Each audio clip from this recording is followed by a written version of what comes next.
Thing of Duke? He went out front with Ellie to fetch the mail. I sure wish they'd hurry. I'm expecting a letter from my sweetie in Hooterville. Sam Drucker? You guessed it, Ted. That's my fella. Oh, you keep him in the sugar jar, do you? That's where he belongs, the sweet old rascal. Here's you and Sam were kind of serious. I guess you think it's kind of silly for someone so old. Not at all. Of course, I ain't no chicken myself. Granny? Granny, you got a letter from Hooterville. Let me have it. Oh, it's coming with the rest of the mail by Pony Express. Pony Express. Come on, Red Ryder.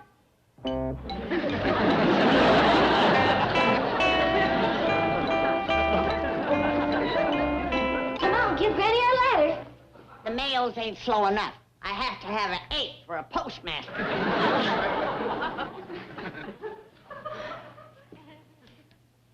This ain't from Sam. Take a whiff. Smells mighty good, Granny. Not as good as Sam's letters. Oh, this is for Jethro from Billy Joe Bradley. Give me my letter.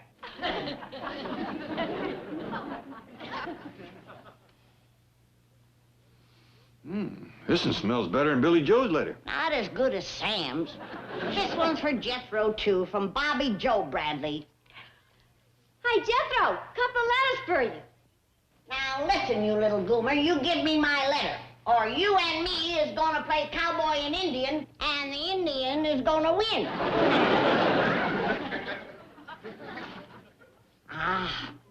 This is from Sam, that romantic devil. It smells better than them other two. I'm pretty near scared to sniff it.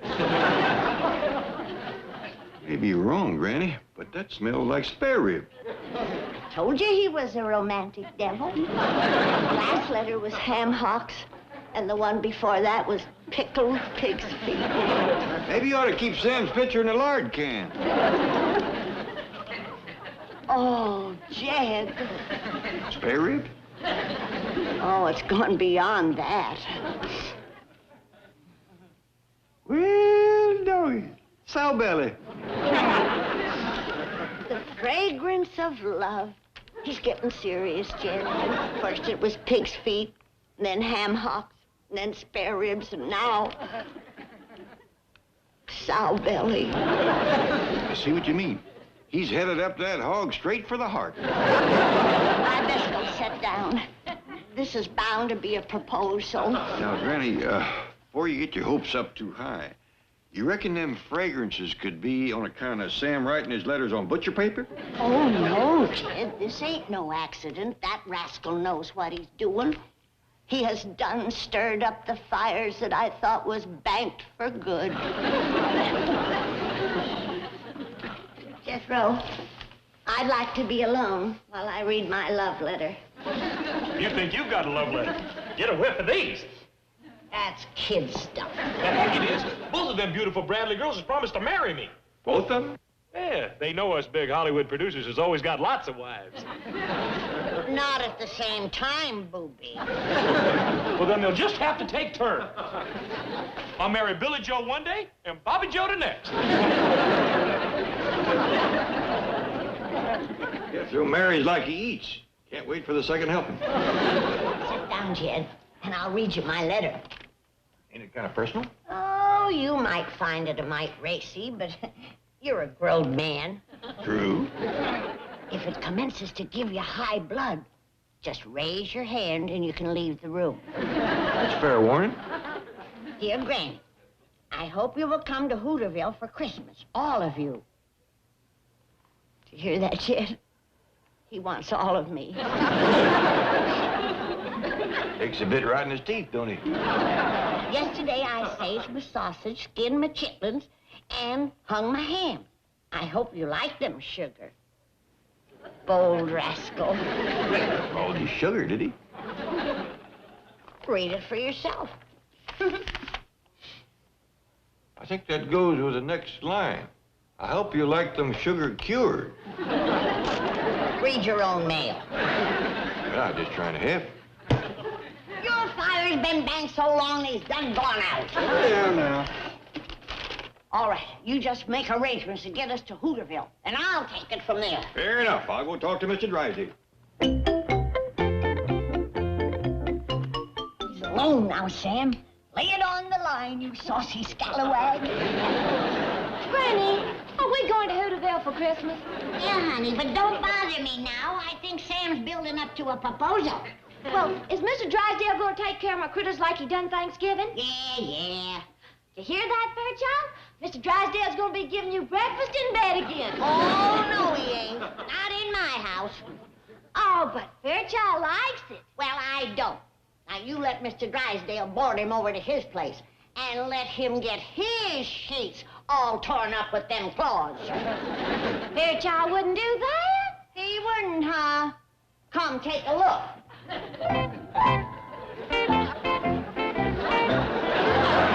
what he done to my very best. He's eaten my letter. Come back here. Spit it out, you hairy varmint. I reckon he liked it because it smelled of cowbelly. Never mind that. Go get it back. What's all you yelling about? Ellie's bear read my letter before I had time to read it. Now I don't know whether Sam proposed to me or not. Did. Go ram your hand down his throat and fetch it out of his stomach for me. I believe I'll pass on that. You can do it. You got long arms. Yeah, I want to keep him that way. Maybe Ellie can get him to cough it up. Well, if she don't, we're having brisket of bear for supper tonight.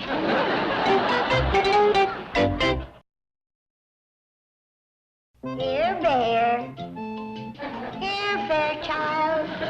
Come on to Granny. She's got a surprise for you. Come on, Bear. Come to Granny. Come on, Bear. Here, Fairchild. Come on. Granny, I'm awful sorry, but Fairchild swallowed your letter before I could catch him. Where is he? I ain't going to shoot him. Oh, no, honey. I'm just going to scare it out of him. Don't blame him, Granny. He didn't know it was a proposal from Sam Drucker. I don't either. That's the torture of it. I don't know if he said, come be my bride, or whether stay away from my door. Well, quick as we get to Hooterville, you'll know. How soon he's going? Well, I reckon as soon as Paul gets back from seeing Mr. Drysdale. All right, honey, you run on in and pack. Yes, sir.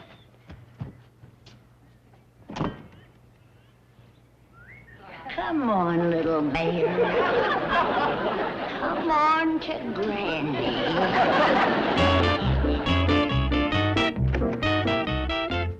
Well, good morning, Chief. Miss Hathaway, are you responsible for the employees of this bank referring to me as Ebenezer Scrooge? No, why do you ask? When I came through the lobby just now, they all chanted in unison, "Here come the Scrooge! Here come the Scrooge!" Now, Chief, in all fairness to the employees, you do not display much holiday spirit. What do they want from me? I gave them half a day off on Christmas. I let them celebrate with their families. Your employees can't afford families. They're lucky they're not spending Christmas in jail. Jail? Yes, look what I just took out of my suggestion box. Shocking, vicious, sadistic. I should turn them over to the vice squad. And those are just from the women. If you would only display a little generosity, a Christmas bonus, a few gifts. I refuse to commercialize Christmas just to kowtow to my pampered employees. You're all hearts. Drysdale, can I bother you a minute? Oh, come in, come in. Howdy, Miss Jean. Robert? Hey, it's quite a blaze you got going there. Oh, yes, well, you see, every Christmas I burn all the widows' mortgages. What does it feel like working for a man like Mr. Drysdale? Well, I'll tell you. She just told me, she said, Chief, you're all heart. What's that? Mr. Drysdale's employees, they're staging a demonstration. Go put it down. I mean, go talk to them. Me? Sounds to me like it's you they want, Mr. Drysdale. Oh, you're right. They love me. I'm a father image to them. Coming. I'm coming, children.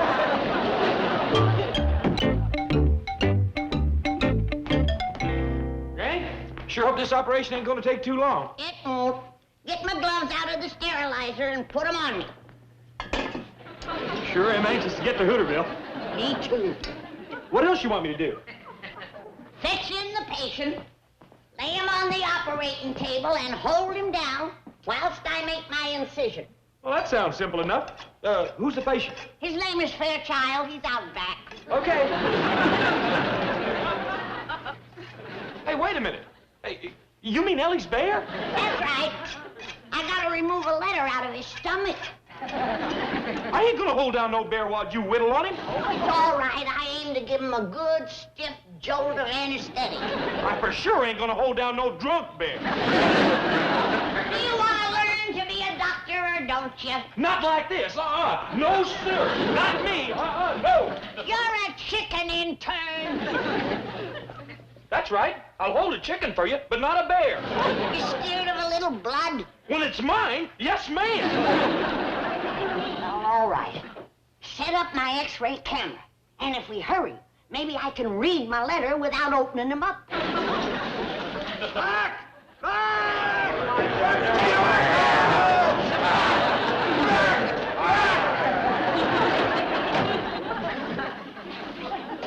Did you break up the employee demonstration? Demonstration? It was out-and-out mutiny. They demanded the full day off Christmas. Oh, I can't control them with these anymore. Get me a couple of police dogs and some tear gas. Mr. Clafford is in your office. Oh, that's right. And here, while you were flogging the mutineers, they sent up this beautiful gift. There you see. They need discipline. They love me all the more for it. It shows them that I care. Sorry to keep you waiting, Mr. Clafford. Oh, my employees gave me this. Well, ain't that nice? I reckon a fella in your position can always use a clock. How do you know it's a clock? I can hear it ticking. Yes, Chief? Soak this in water! Quickly! Quickly! That ain't too good for a clock, is it? It's a water clock. An old Egyptian water clock. Very rare and valuable. Folks here at the bank sure must think the world of you. Yes, they wanted to give me a big blowout. Makes a fella glad to be alive, doesn't it? Very glad. Well, I'll get right down to business. First off, I want to thank you for taking care of Ellie's critters while we was in Hooterville. My pleasure. Oh, you enjoyed it, did you? Had a wonderful time. Loved every minute of it. Even the bear? Oh, Fairchild? Oh, we're pals, buddies. Love that bear. Good, then I don't feel like I'm imposing when I ask you to do it again. Again? Yep, we're going back to Hooterville for Christmas. You're leaving me with the bear? That's right. Oh, Mr. Clampett, please, please. Well, you don't have to beg, Mr. Drysdale. We're glad to give you the pleasure. Merry Christmas.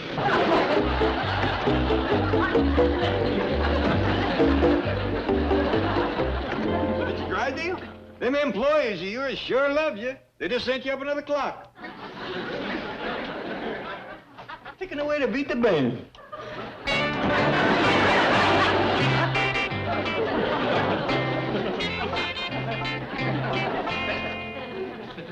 All right, Jethro. When I give the word, set off the flash powder. Granny, this ain't no X-ray camera. Do you think you know more about it than the drummer that sold it to me? I know this camera can't take no picture of the inside of that bear. It's pitch black in there. That's what you gotta light up. And how do we do that, Mr. Sixth grade graduate? Simple. We mix a little of this here flash powder with honey and have the bear to swallow it. Well, how do we set it off? That's simple, too.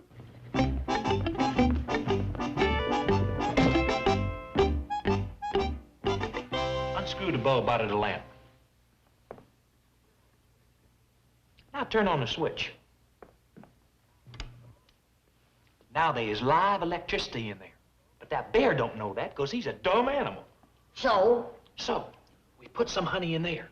Then when Mr. Stupid yonder sticks his tongue in to get the honey... Would you do that again, Jethro? I wasn't watching.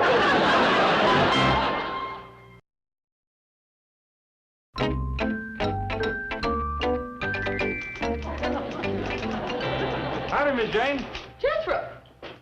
What happened? You weren't set upon by angry bank employees, were you? No, ma'am. These is powder burns from the explosion. Were you there when the clock went off? No, ma'am, but I was there when the flash powder went off. Flash powder? Yes, ma'am. I was holding it in my hand when I stuck my tongue in the light socket. You know, Jethro, I'm not going to ask you any more questions. I'd appreciate that. Sit down. Take off your hat. I'd rather leave it on until my hair grows back. I promise. Now, well, what can I do for you? I'd like to borrow your fancy red convertible to drive to Hooterville. You see, the Bradley girls think I'm a big Hollywood producer. Oh, they are attractive girls, aren't they? They sure are. I'm gonna marry her. Both of them? Yes, ma'am. I proposed to them. They both said yes. Jethro, it's against the law to marry two girls. They don't know that. They're just dumb old country gals.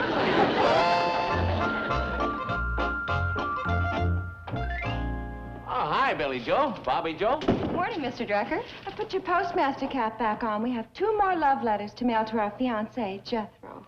And these are going to need stamps made of asbestos. Yes, we're telling him our plans for the honeymoon. Oh, you girls hadn't ought to fool that boy. Fool him? He told us he was a big Hollywood producer. He promised to make us stars. And proposed to both of us. And we both accepted.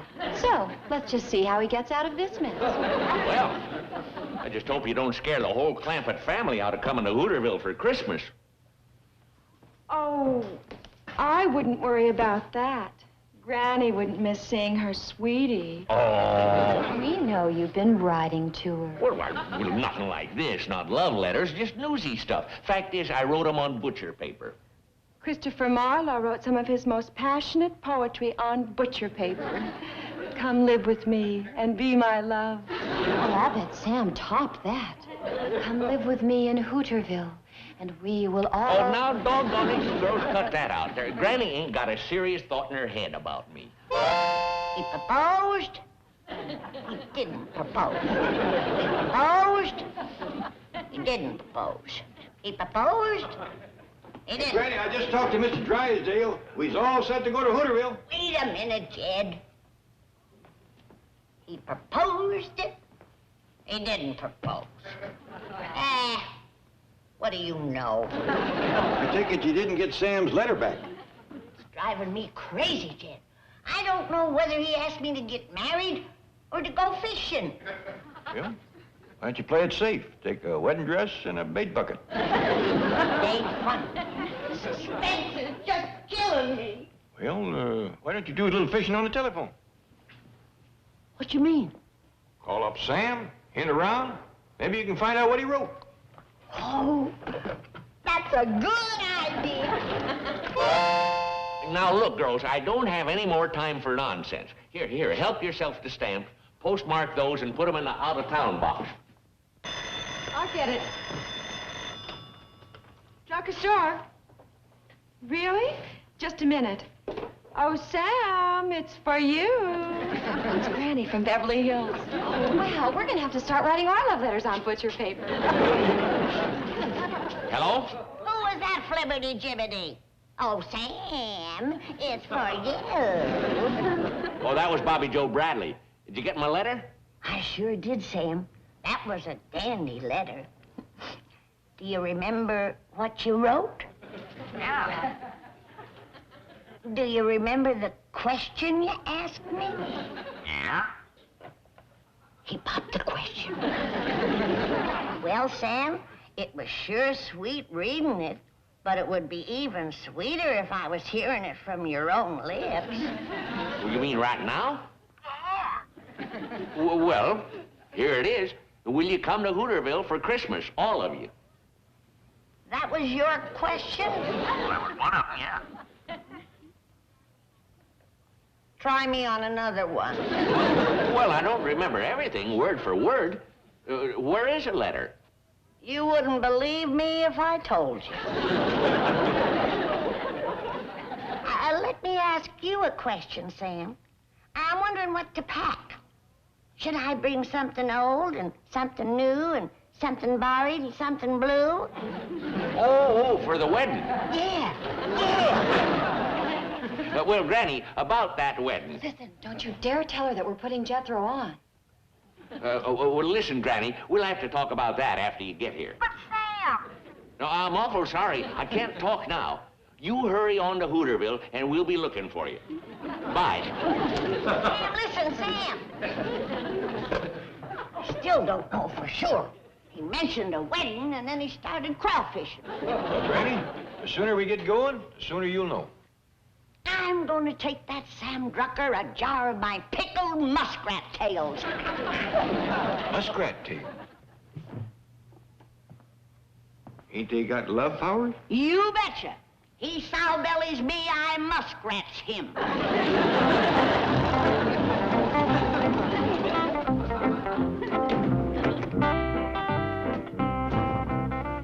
Glad you're back, boy. We's ready to start for Hooterville. Not me. I ain't going. Why not? Because I don't want to spend Christmas in the Hooterville jail. And Mr. Drysdale says that's where I'll be if I show my face up there. How come? Because I promised to marry both the Bradley girls. He says they'll get me for alienation of affection, a breach of promise, a bigamy, fraud, and something called a proli-noli dictum. What's a proli-noli dictum?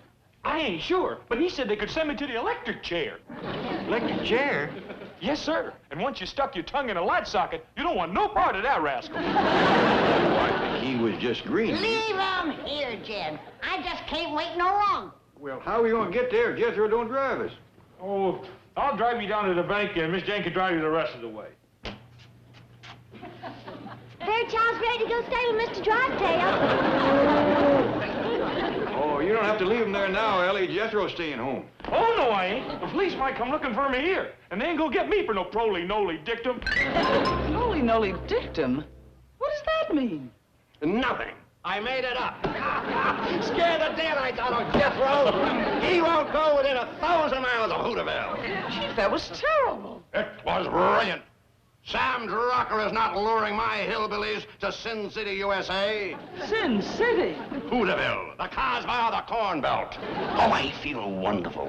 Where's my whip? I'm going down and flog the tellers. Come in.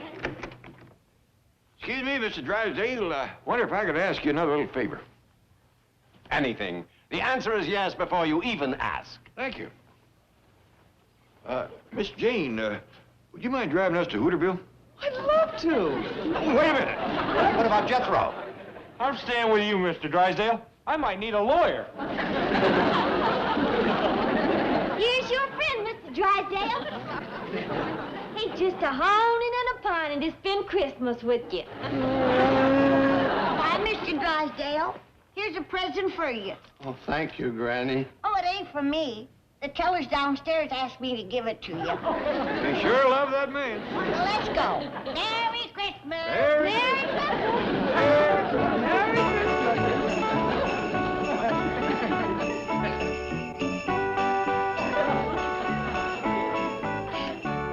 What you crying for, Mr. Drysdale? You got me, you got Fairchild, and you got this beautiful present. Sounds like a clock. Yeah. I may let this one... Doggone it! You're wasting your time, Jethro. That ain't no crystal ball, and you can't see the future in it. Could if the blasted goldfish would get out of the way. You've got rocks in your head. I say nobody can read fortunes. Well, you sure can't. You can't even read the paper very good. That's lucky for you, I'm a lady. Wait till my real crystal ball gets here. I'll show you I can predict things, you dumb old turkey brain. Well, I predict something right now. You're gonna get hit so hard, you're gonna have a 6-foot neck. Oh, yeah! What's going on here? Well, you know that genuine simulated plastic crystal ball I sent for a couple weeks ago? Well, Ellie says that even when that gets here, I won't be able to see the future in it. Well, just one way to find out. Go get it off the hall table. It come? Hot dogs! Look out, Granny! Here's us, Granny.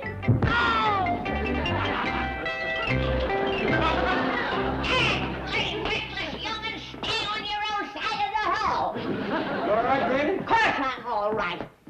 Who's that fella sitting at the table with you? I think you better sit down until your eyeballs stop spinning. Where was they going in such a hurry? That's the first time Jethro ever run that fast away from the kitchen. He sent for a fortune teller's crystal ball in the mail, and it came today. How can Jethro see the future? Most of the time, he ain't sure where he's been. Well, if one accounts for anything, he's going to see it in widescreen and color. Funny thing, though. Here lately, I've had a notion that old Lottie Pulver back home is going to birth a set of twins. Huh? Well, the Pulver's been married for 30 years without having a young'un.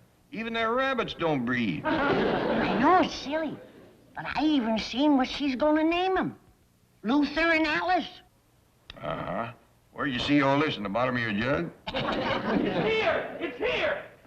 My genuine plastic simulated crystal ball come from Swami Herman. Is that the paper from back home, Ellie? Yes, ma'am. It's Bug Tussle, Times, Tribune, Journal, and World Report. Well, let me read the headlines. I want to see how many folks come to church last Sunday. Great Golly Waddle dipped my jug. Saints alive, in both my jugs. What's that granny off? Something you read in the paper? Well, there's nothing that odd popping in here. Well, even the headlines is just, Lottie Pulver has twins. First young'uns, boy and girl, to be named Luther and Alice. I know why Granny went running off. Well, I sure don't. What's wrong with the names Luther and Alice? Tell you, I got the power. There's no other way that I would have known that Lottie was going to have twins 4 days ago. A boy named Luther and a girl named Alice. Granny, somebody probably told you. I couldn't have known she was expecting. I ain't had a letter from home in months. I predicted it, right out of the blue. Well, there must be a reason. Of course there's a reason. I'm a seer. You know what they say about the seventh daughter of the seventh daughter? Yeah, but you ain't one. That's probably why it took so long for the power to show up. All right, I'm not going to spoil your fun. What fun? I'm a doctor, not a fortune teller. You give me my bat wings and my newt eggs and my spider webs. I don't want nothing to do with this black magic. Just forget it. I can't. It's a gift, a responsibility. I gotta use my future predicting powers for the good of all mankind. Well, how about starting with me and predict when we's gonna eat lunch? I can't even find that up in this danged old jip. You're wearing my best bath towel. I figured it'd help if I wore a turban like Swanee Herman. And my favorite brooch. Don't you know that them's real diamonds and rubies? Cost 95 cents. What you know, Granny? If they was real, they'd cost at least $3. I got a vision. I'm seeing the future. It's you, Jethro. You're going on a journey. Not until you fix me something to eat. A long journey. I don't believe in that fortune telling no more. I see a beautiful girl going with you on the journey. Although there may be something to it. Oh, my goodness. I'm getting another one. There's a ship called the Titanic. It's going to hit an iceberg. It already has. Oh, what a terrible power to have. Granny, that happened over 50 years ago. Well, I got accuracy now. It'll take a while to get speed. Granny, I don't... Jethro. Hold on. I think I'm getting another vision. Yeah, I predict we're going to have a visitor. You don't say. When? Soon. Hear that? It's come true. Now wait. I'll see if I can predict who it's going to be. You, Mr. Clampett, Granny. It's Miss Jane. You know. A voice told me.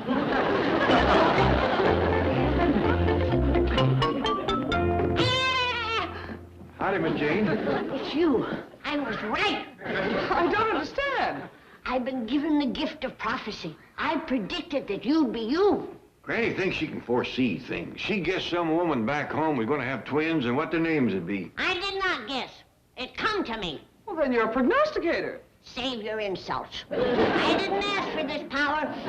I never believed in fortune telling. I never believed a chicken come out of an egg, neither, till I seen it happen. Wait. I got a prediction for you, Miss Jane. You is gonna be getting a raise from Mr. Drysdale. Yes, he'll hit the ceiling when I ask for one. He's gonna hit something else. The jackpot. He's gonna get a lot of money. Whoops! I'm seeing another vision. I think you've seen enough for one day. This one's about you, Jed. You is gonna settle down with a beautiful lady. She's gonna raise your children and take good care of you. Okay, Granny, that's all. Don't stop me while I'm hot. I'm getting another vision. This one's about Ellie. She's gonna have 7 young'uns. Oh, Jed, I'm plumb tuckered out. Fetch my jug. After a few jolts, I'll be able to see some more. Yeah, 2 of everything. Laugh at me if you want, but all my predictions are coming true, or my name ain't Daisy Moses. Granny, Alberta Bradshaw's on the phone, long distance. You can get it yonder. Isn't she the lady from back home you call Big Mouth? Yeah, I've been having Ellie try to reach her. You'll go get some coffee whilst I tell her about my gift. Granny, I wouldn't spread this around. I want everybody in Pikes County to know. That's why I'm telling Elverney it's a secret. All right, Granny, but tell her to get somebody to steady the ladder. The ladder? Yeah, first thing old Big Mouth does with a secret is climb up on her roof and holler it out.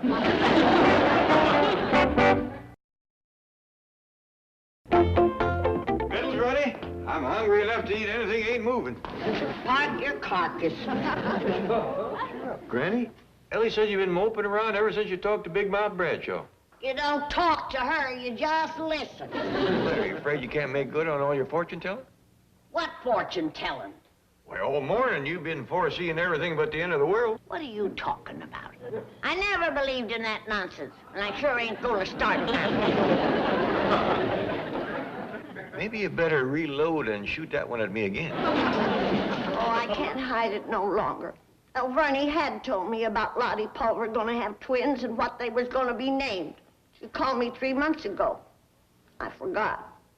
Well, I'm sure it's hard to remember one piece of gossip out of the flood of hogwash old Big Mouth pours out. The worst part is that when I talked to her this morning, I started bragging up a storm about my predicting powers. I'm sorry, Granny. You're sorry. By now, old Big Mouth has blabbed it to everybody about what a fool I made of myself.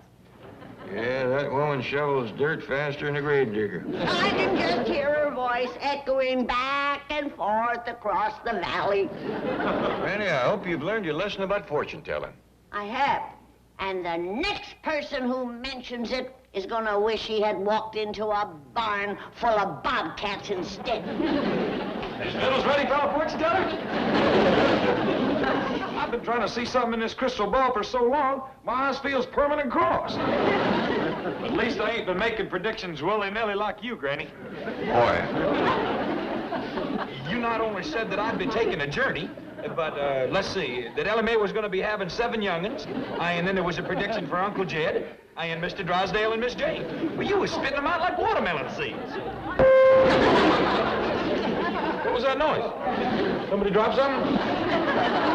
Yeah, my skillet. Well, at least your eyes are straightened out. Yeah, but this crystal ball has still got to go. Now it's done give me a headache. Granny, remember your prediction about me gonna have 7 young'uns?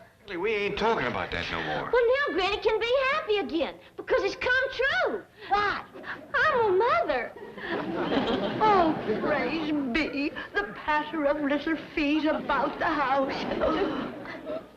Wait a minute. Hey, what are you talking about? Hey, hold it, or you all get carried away. Will somebody please get me my lunch? But forget about the lunch. I gotta take something for this heavy. That was left on the front porch in a basket. Come and see.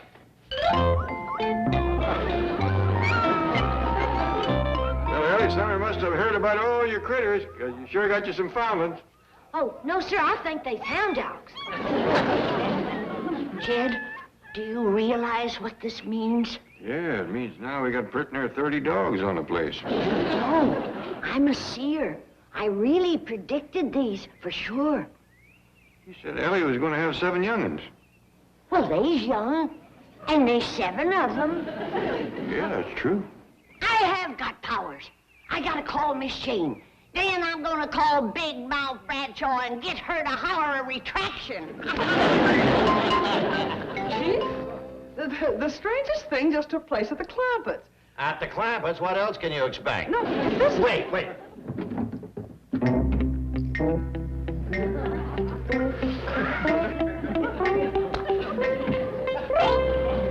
Now? They found 7 puppies on their front porch. Miss Hathaway, I just took a tranquilizer to hear that. Do you know what they cost? Granny predicted them. 10 cents apiece! Listen, remember I told you Granny predicted those twins and what they'd be named? Now her prediction for Ellie has come true. Really? Say, that's more than a coincidence. What did you say she predicted for me? That you would get a lot of money. But I wouldn't count on it. Oh, there have been some examples of successful prognostication, however...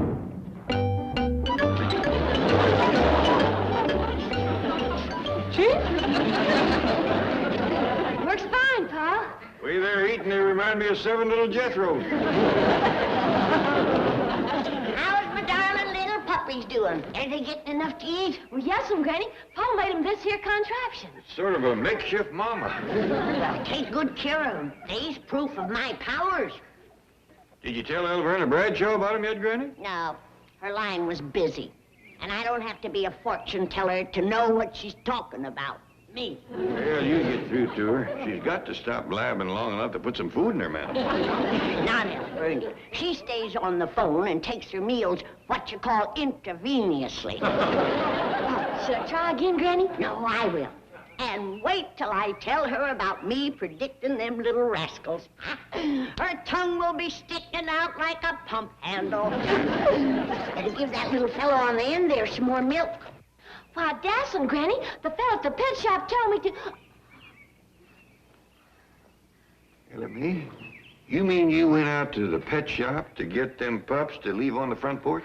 Well, I just wanted one of Granny's predictions to be right. You're sweet, darling. But now I'm back where I started from. Wrong. I just wanted to cheer up, huh? I know, Ellie. Sometimes even the milk of human kindness turns sour. I'll go and talk to her. No, I'd wait till the shock wears off. Right now, if Granny's chin was any lower, you could plow with it.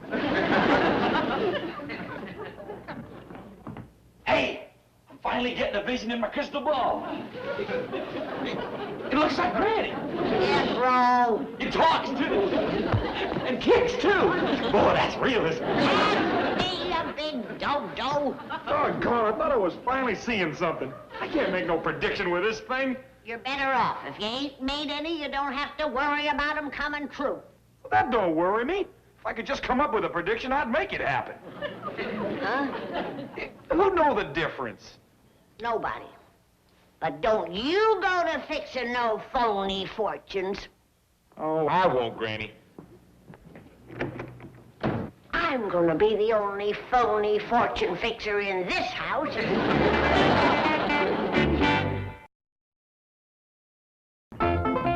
Jeff, wait a minute. I thought you'd be in bed after the shock of finding out it was Ellie brung them puppies. I'm pretty near over it. Good. Then you won't be needing this misery chaser I brung them. I said pertinent. There's still a thimbleful of shock hanging on. Well, if you wasn't in shock before you swallowed that, you're going to be now. That's the real old stuff. Been aging since yesterday. Well, anyway, I'm glad to see that you give up fortune telling. Yes, sir, Jed. No more predicting from me. Good. Leastways, not until the ones I just made come true. Granny. Well, I only missed 2 of them. I still have a chance with Miss Jane's raise and Mr. Drysdale getting some money, Jethro's journey, and you getting married. Not as much chance as a cricket in a hen house. You sound just like Elverna Bradshaw. And by now, all of Pikes County. I think I'm an old fool, but you'll see. I don't think you're an old fool. Oh, yes, you do. No, I don't. You do, too. I don't either. Well, then say it. I don't think you're an old fool. Oh, so you ain't so sure, huh? Well, I'll show you. Them fortunes I told is gonna come true. I'm stashing this jug, Granny. I may be needing it. Why, never was a drinking man before. You never was a fortune teller before. Well, I am now. And every one of my predictions I made is going to happen. And if they don't, these lips will never touch a jug again. If my plans don't work, I can always do my drinking out of a glass. There's the fortune teller. You little Nostradamus. I've heard about your prediction that I'm going to get a lot of money. It's going to come true. Have you any idea when? Yeah? But first you got to do me a little favor. Oh, I'll do anything. Cheat, lie, steal. Just give Miss Hathaway a raise. Impossible. Why, she's only been working for me for 10 years. Come on now, you got to do it, or your prediction won't come true. What? I don't know. I never... All right, I'll do it. I'll do it. I'll give her a 50-cent a week raise. Ain't you being a little over-generous? Indeed I am. And she'd better not come around 10 years from now hitting me up again. Well, just so she gets it. 1 prediction down, 3 to go. Now, about my prediction. Oh, yeah.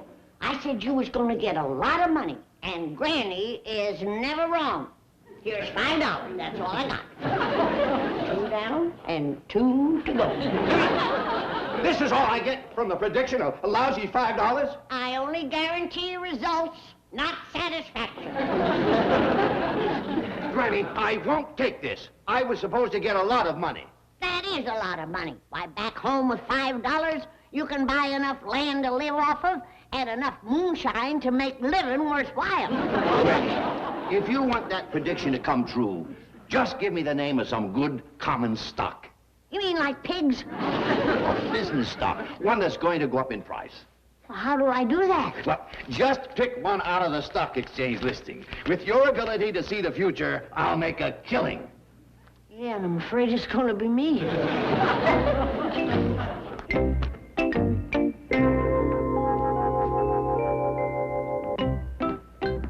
What are you two doing eating in the dark? Oh, this is what you call a squeegee board. Well, I don't care. You can turn on a light to eat it. Don't eat it. This pointer spells out the future. It's easier on the eyes than that crystal ball, and a lot faster, too.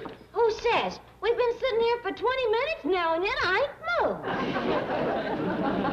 moved. If that's paint on that table, you better move and fast. I had to use the table, Uncle Jed. This pointer needs a flat, smooth surface. When Granny sees that paint, she'll put that kind of a finish on the seat of your pants. But this paint will wash right off. Jed! Oh, Jed! Then you better start washing. Granny. Oh, I thought you was out back. One of my predictions come true. Well, is that so? Yeah, Miss Jane, she's gonna get a raise. I gotta go call her. Well, don't rush off. I want to hear about it.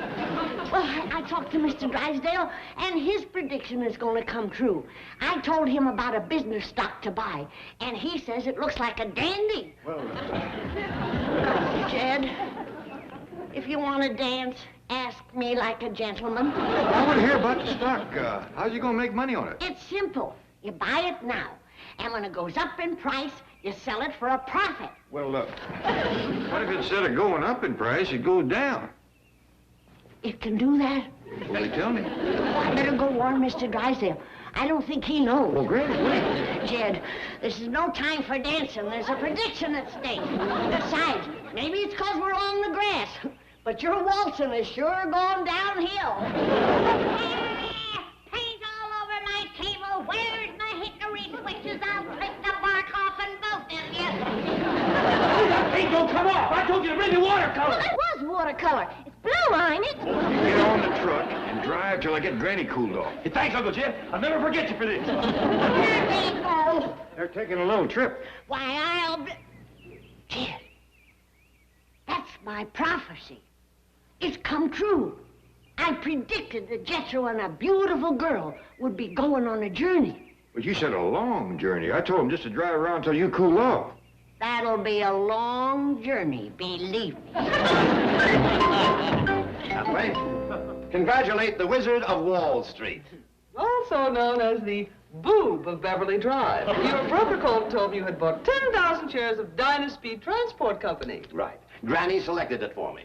I bought it for 10 cents. I think I'll sell when it gets to be $100 a share. Did you bother to find out what Dynaspeed Transport manufactures? No, but Granny hasn't been wrong yet. Now, what do they build? Monorails, rockets, supersonic transports? Stage coaches. And they haven't made a profit since 1805. In fact, they haven't made anything since 1805. Drysdale's office? Oh, yes, Mr. Rogers. It's your broker. I'm afraid he can't come to the phone now. He's crying. It what? It is. Well, of course, I'll tell him at once. It's cheap. Dynaspeed Transport is up 3 points a share. Somebody bought the company for $1.5 million. Granny was right. I made a fortune. Hello, Mike. Yeah. What sucker would pay $1.5 million for a stagecoach company, eh? J.D. who? Gee! No! You don't need to spell it! I'm glad to get the company, Mr. Goodman. Who knows, with all this small talk, maybe the stagecoach is due for a comeback. I'll have Mr. Drysdale call you tomorrow. Bye. Thank you, Jed. Well, at least now Mr. Drysdale won't suffer on account of your fortune telling. I'm quitting Winners. 3 of my last 4 predictions come true. Which one didn't? The one that you was going to settle down with a beautiful lady, and she was going to raise your children and take good care of you. Looks like that one come true, too. That beautiful lady is a perfect description of you. You're sweet, Jed. Now, if I could just get Alverny to clear my name with the folks back home. Well, telephone her and tell her to come in shouting it out. I already tried. But Minnie on the switchboard at Bug Tussle says she ain't taking no calls since she come down from the roof this morning. What's the matter? She lose her voice? No, her foot. She fell off, broke her leg, Ned's collarbone, and 3 jugs of cider that he was selling to the crowd. Good morning, Miss Hathaway. Happy Thanksgiving. Why, thank you, Chief. The same to you. I want you to post a big notice on the bulletin board. Free Thanksgiving turkey to each and every employee. Compliments of Milburn Drysdale. Why, Chief, you realize there are 65 employees? Tut, tut. Just cook it with a lot of stuffing and gravy. Everyone will get a taste. That's 1 turkey? 1 bank, 1 turkey. I'll have it delivered to your apartment today. I am supposed to cook it and serve 65 people in my tiny apartment. How cheap can you get? Cheap! I had to buy 2 raffle tickets to win that turkey. Will you be there? No, it always puts a damper on a party when the boss is there. Everyone feels he has to be nice to me. I wouldn't worry about that. Howdy, Miss Jane. Granny, Mr. Clampett, what a pleasant surprise. Looky here, Miss Jane. Oh, what a darling baby. That's Betty Jo and Steve Elliott's baby that I took care of back in Petticoat Junction. Granny is so proud of that young'un, she's talked the whole family and going back to Hooterville to see it. We want to ask Mr. Drysdale to keep an eye on our place whilst we's gone. Howdy, Mr. Drysdale. Howdy. Granny, Mr. Clampett, happy Thanksgiving. Same to you. You want to see some photographs of the cutest little darling you ever did see? Oh, I certainly do. When did you have your picture taken? These ain't pictures of me. Oh, and I wanted one for my wallet. That's the little baby I took care of. Oh, it's beautiful. Granny's so proud of it, she feels like it's her own. It looks just like you, Granny. The same sweet, soft, warm, angelic expression. You noticed it, did you? Say, do you know what I'm going to do? I'm going to open a savings account for that baby. Oh, I done opened one, Mr. Drysdale. Oh, bless you, Granny. Well, I'll go down and add this to the account right now. Oh, I'll do it. It's at the First National Bank in Hooterville. Hooterville? That's where the baby lives. We's all going down there and see him. Will you keep an eye on our place over Thanksgiving? Well, Granny, I think he'll run longer than that. According to Granny, Hooterville is a mighty fine little town. Cutest little general store you ever did see. Truth is, Granny's took a shine to the storekeeper, Sam Drucker. He ain't only the storekeeper. He's the postmaster, the justice of the peace, the newspaper publisher, and banker. A banker? Yeah, that's where Granny opened up the savings account for the baby. He keeps his money in his post office. That way, it's protected by the United States government. Sound like a mighty smart fella. Good morning, Miss Hathaway. Good morning, Mrs. Drysdale. Bonjour, Claude. Claude and I are going to Boston. We've come to say goodbye to our daddy. At the moment, Daddy is talking with Granny and Mr. Clampett. Now, Claude, I feel the same way you do about those peasants. But we must remember, it's Thanksgiving. I'll tell Mr. Drysdale you're here. Excuse me, Chief. Oh, Miss Hathaway, please tell these lovely people why they can't go to Hooterville. Well, your wife is... That's it, my wife. She's planned a magnificent Thanksgiving feast for you people. Well, I know it's supposed to be a surprise, but I just have to tell them. It's a surprise, all right. Yeah. In the 7 years that we've been neighbors, she ain't hardly spoke a civil word to us. And she's making up for it with this one supreme gesture of hospitality. Chief, your wife... Has been shopping for weeks, sparing no expense to make this an exact replica of the first Thanksgiving dinner in New England. Oh, it's going to be a real love feast. I'm sorry, Milburn, but Claude and I have to catch a plane to Boston.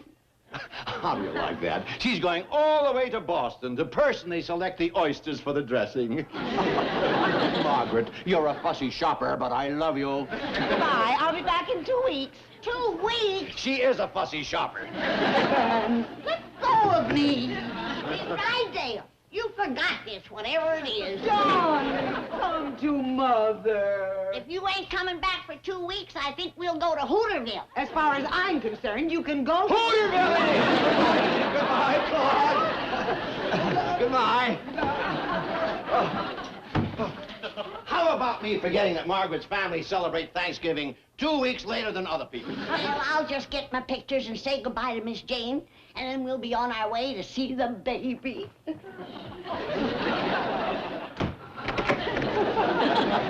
Hello, sweetheart. Where's them hay shakers that wants me to drive them to Hooterville? You're not going to do it, are you, Jethro? Why, you'd be bored to death in a little one-horse town like that. Are you kidding, sweetie? Did Granny show you a picture of them chicks that lives at the Shady Rest Hotel? Well, no, but... Them corn-fed cuties ain't never seen a big Hollywood producer-director like me. I'm gonna fetch them back and put them in movies. But those country girls won't have any talent. Baby, with me, they don't need it. I'm a star maker. We're ready to go, Mr. Drysdale, but I think this door is locked. Oh, really? Gee, and I don't have a key. What are we going to do? I guess you'll just have to stay here. Stand aside, Jed.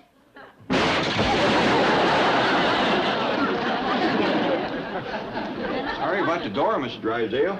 But when Granny's ready to go, she's ready to go.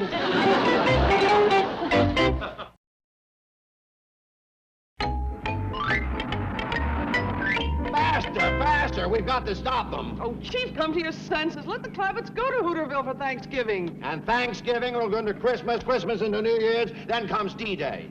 D-Day? Disaster Day. When Jed Clampett transfers his $80 million to the Bank of Hooterville. Chief, that isn't going to happen. You bet your life it is, and I'm going to stop him. How? Lie down in front of the truck. Chief, I won't let you. Who's talking about me?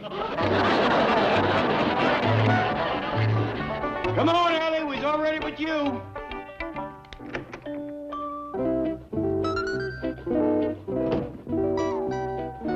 I'm coming, Pa. Ellie, you're kind of gussied up to be visiting a small town, ain't you? Well, I aim to get me a movie contract, Pa. In Hooterville? Well, Jethro says there's going to be a big Hollywood producer-director there. Oh, well, he was talking about himself. Oh, heck, Pa! Now, wait, whoa, Ellie. It's a heap more important to get a fella than it is to get a movie contract. You reckon there's fellers in Hooterville? If they ain't, there will be.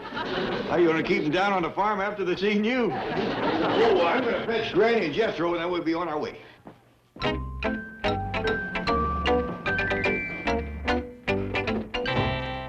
Oh, look at the luggage. They're never coming back. Oh, quick, throw yourself in front of the truck. Will not. Jethro won't run over you. He likes you. That won't stop Granny. As Mr. Clampett says, when she's ready to go, she's ready to You go. have nothing to worry about. You have a big insurance policy with the company. No. Don't be so selfish. Think of your beneficiary. I meant to make you my beneficiary. I won't keep a penny. It'll all go for flowers, a memorial plaque, a choice lot. You'll have the best of everything. Chief, get hold of yourself. You're losing your mind. Say, that will get us both off the hook. I'll throw you in front of the truck and plead insanity. I am going back to the bank. What bank? There won't be any bank if they leave. That is your problem. Chicken, sunshine patriot, fake Atticus. All right, I'll stop them alone.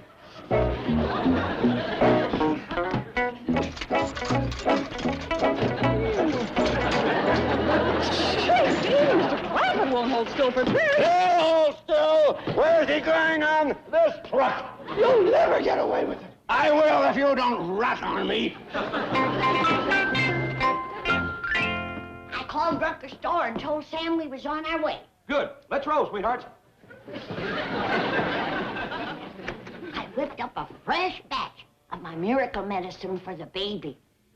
I put lots of wolfbane in it. Wolfbane? Every full of the moon, the little fella sprouts fangs and hair and goes to howler. Is that all you're going to tell me? It's too technical for a layman to understand. Even us doctors only can watch and hope. We got to be ready for measles or mange.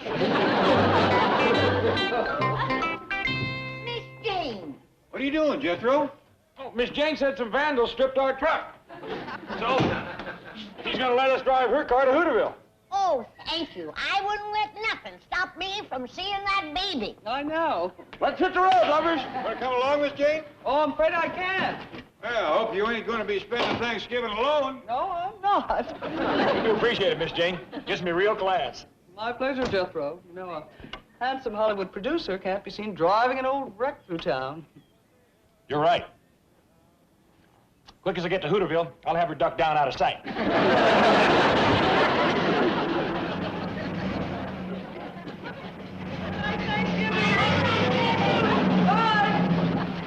Go fool around with Melbourne Drysdale.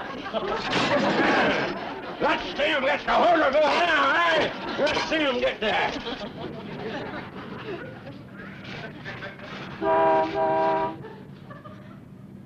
Bye, Mr. Drysdale. Thanksgiving. He's off to Hootersville. Hope you find some fish and worms. No!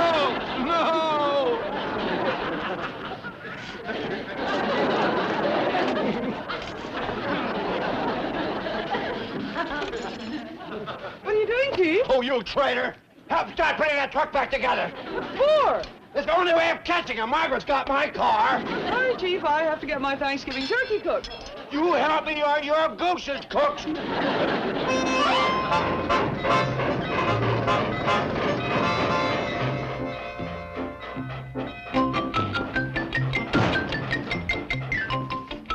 Mr. Drucker! Mr. Drucker! What do you want, Ed? I just heard there's a big Hollywood producer coming to town.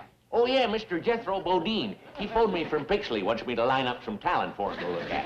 I'm your man. Mrs. Douglas says from this side I look like Rock Hudson. He's looking for girls. That's all right. From this side I look like Shirley Temple. Eb, I'm busy. I'm trying to get out an extra on this. Producer picks sticks chicks for flicks. Boy, that's a great headline. Thanks. What does it mean? Well, it's showbiz talk, Eb. It means this producer is looking for country girls for his pictures. Is Shirley Temple a country girl? No. That lets me out. Eb, I'm trying to get out this extra for Thanksgiving. You want to buy something? No, but I'd like to put some money in your bank. Oh, okay. Do you pay interest? Sure, 4%. In that case, I'll deposit my whole week's salary. There you are. $1.50? Yeah, I got a raise. That ought to make you happy. No, it puts me in too high a bracket. There's your deposit receipt, Eb. Thank you. Now I'd like to draw out 50 cents. Why didn't you just keep the 50 cents? And lose all that interest? Here you are, Eb. Help yourself. Just put the bank away when you're through. Thank you, Mr. Drucker. Boy, this is the first time I ever opened a bank vault. Well, don't get locked in.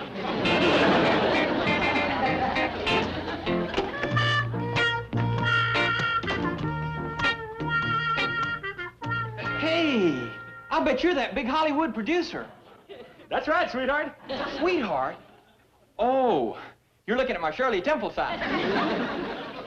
Now who am I? Sam Drucker? That's close. Try again. Who are you? Rock Hudson. You wouldn't pull my leg, would you? I would if you'd let me help you line up that talent. How about it? You got any dolls? No, sir. You're looking at my Shirley Temple side again. Who you talking to out here, Eb? Oh, you must be Mr. Bodine, a big Hollywood producer-director. Hey, just call me Star Maker. Well, it's a great honor and pleasure to meet you. Same here, sweetheart. Same here. Hey, Mr. Drucker, you got a Shirley Temple side, too. Yeah, I got a bunch of Hollywood flunkies around to light my cigars and such, you know? Can I be your flunky? I got matches. Yeah, maybe. No, why don't you go on outside and keep your eye on the hubcaps of that red convertible? I had one car stripped today. Yes, sir, Mr. Bodine. Yes, sir. Where's the rest of your party, Mr. Bodine? Mr. Star Maker? I dropped them off at the Shady Rest Hotel. Oh, did you see the Bradley girls? No, I missed them. They's on their way in here now. You reckon they's moving material? They're awful photogenic. Well, we can cover that with makeup. Is this your car? No, Billy Joe. It belongs to my boss. Gee, it's a beauty. Watch out now. Don't touch the hubcaps. I didn't know Mr. Douglas had a new car. Oh, I don't work for him no more. I'm a Hollywood flunky now. Oh, really? Yeah, I work for a big Hollywood producer. They call him the Star Maker. Can we meet him? Sure, he's in Drucker's store. Just mention my name. He thinks I look like Shirley Temple. Shirley Temple? Come on, Bobby Joe, we've got it made.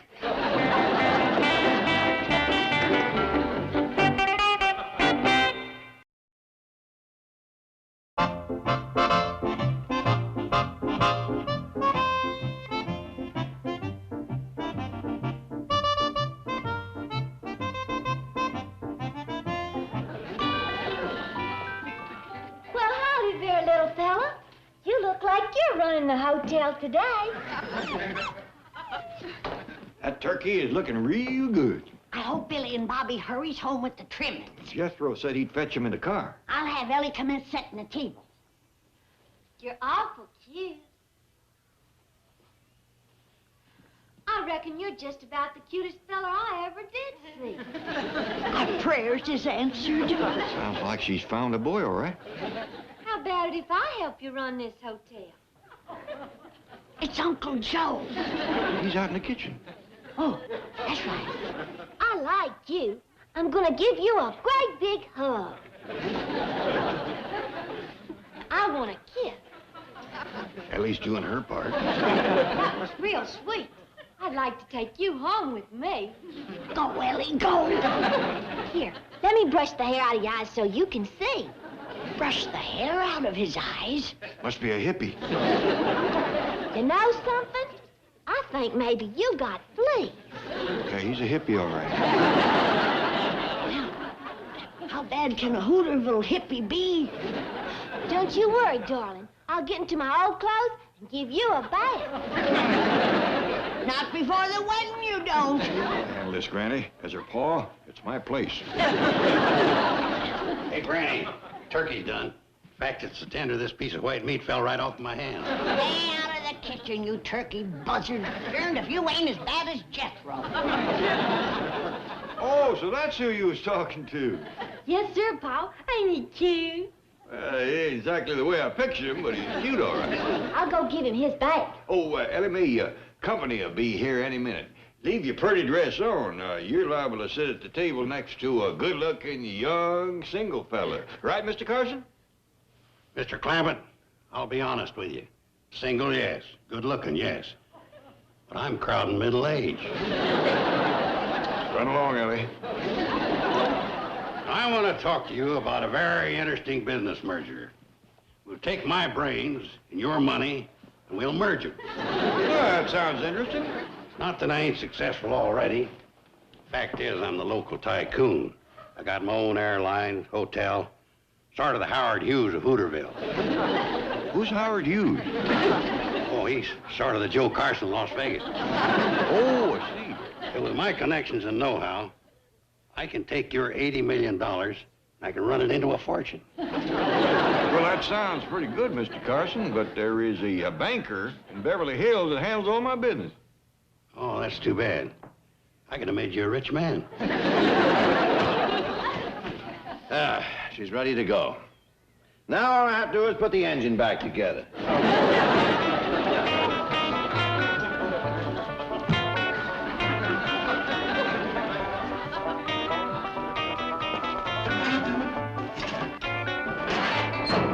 I'm sorry, Chief. I've called every airline, bus line, railroad, car rental agency. Due to the Thanksgiving rush, there's simply no transportation available. Then I've got to drive this truck to Hooterville. Do you think you can get it running? Miss Hathaway, you're talking to a pretty fair country mechanic.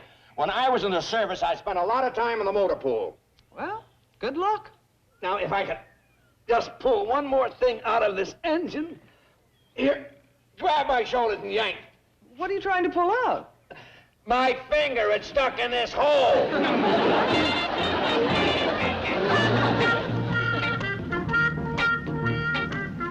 And so I says to Carrie Grant, I says, listen, Carrie, baby, there's only room for one boss on this set, and that's me. I made you, and I can break you. We're here, Star Maker. So we are. I took the groceries in for these here stars at tomorrow. I ain't their flunky. I'm your flunky. Hey, listen, kid, you want to come back to Hollywood with me? Yes, sir. Then start flunking. Yes, sir. Mr. Bodine, have you ever created stars out of complete unknowns like us? Have I? Oh, tell us who some of them are. Well, there's been so many. Wow, who's the blonde bombshell? You like her looks? Oh, she's a knockout. She's my latest creation. Took her from a little old hillbilly gal and worked my magic on her. Wow. Who's she? She's the latest addition to my stable. Boy, and Mr. Douglas ain't got anything like that in his barn. She's a movie star. Mr. Bodine's latest creation. Howdy, Jethro. Who's all these folks? Oh, Billy Joe and Bobby Joe Bradley. This here's Ellie Mae. Hi. Pleased to meet you. Oh, and this here's my flunky. Oh, howdy. Can I be your flunky? Well, you can if you want. So long, Star Maker. Hey, just a minute. Would you like to go down to the pond and skip rocks? Sure would. What's your name? Take your pick. On this side, I'm Rock. On this side, I'm Shirley. And straight on, I'm Eve. Well, I like Ed. I'm blacklisting the both of you. You're through in Hollywood.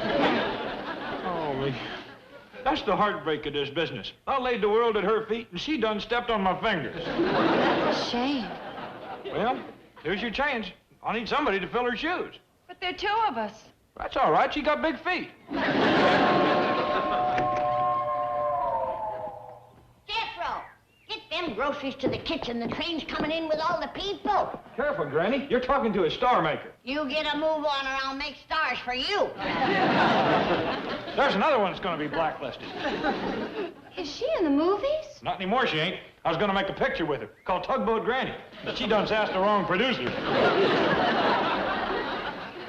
Well, hello, young Mama and Papa. Hi, Granny. Happy Thanksgiving, Granny. Oh, thank you, and the same to you. Oh, I gotta see my baby. Oh, what a darling.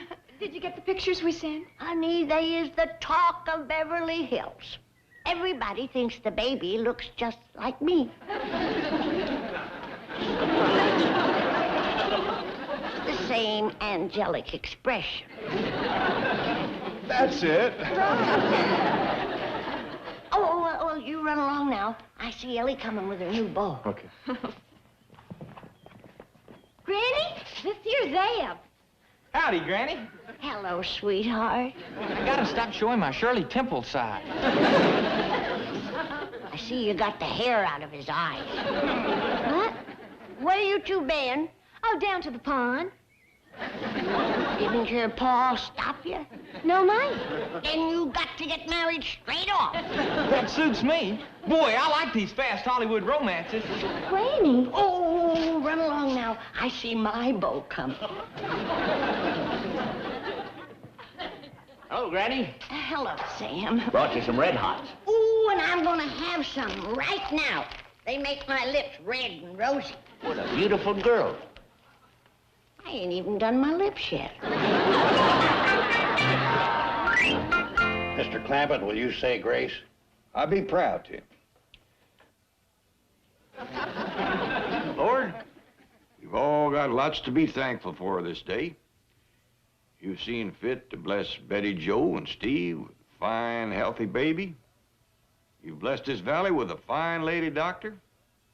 And you've blessed us with some wonderful new friends. Mr. Carson, Mr. Drucker, Mr. and Miss Douglas, and a mighty fine bunch of young folks. And now, we ask your blessing on this food. Thank you, Lord. Amen. Amen. I'll take the...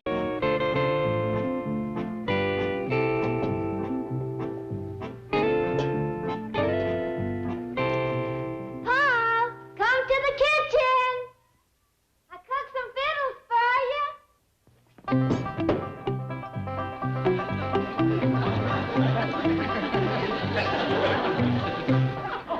What are you doing, Paul? Oh, Ellie, oh, I was just getting rid of a few of these ants here. I don't see no eye. Oh, done a good job, didn't I? Sure did. And as a reward, I'm going to give you a double helping of what I just cooked. Oh, Ellie, I don't think I'm up to eating a full meal right now. Why don't you just heat me up a can of that fine tomato soup that's in there in the cupboard? Oh, but I fixed you a special treat that I made up all by myself. I call it my surprise loaf. Oh. Oh. Come on. Oh, Ellie, I just thought of something. Jethro's going to be awful hurt if I eat without him. I'll go find the boy. Paul, Jethro ain't here. He took the truck and left. When did you do that? Well, I think it was right after I told him I was going to cook a surprise loaf. More than likely. That's right, operator. She's at the Shady Rest Hotel in Petticoat Junction. But the nearest phone is at Sam Drucker's store in Hooterville. Thank you. Bye. They's gonna get a message to Granny to come to town and call.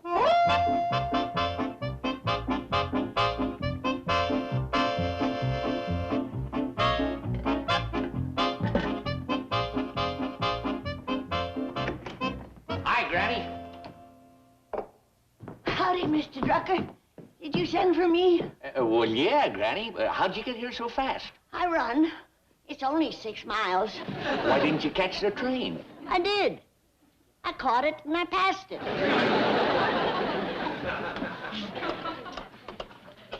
Sarah? This is Sam.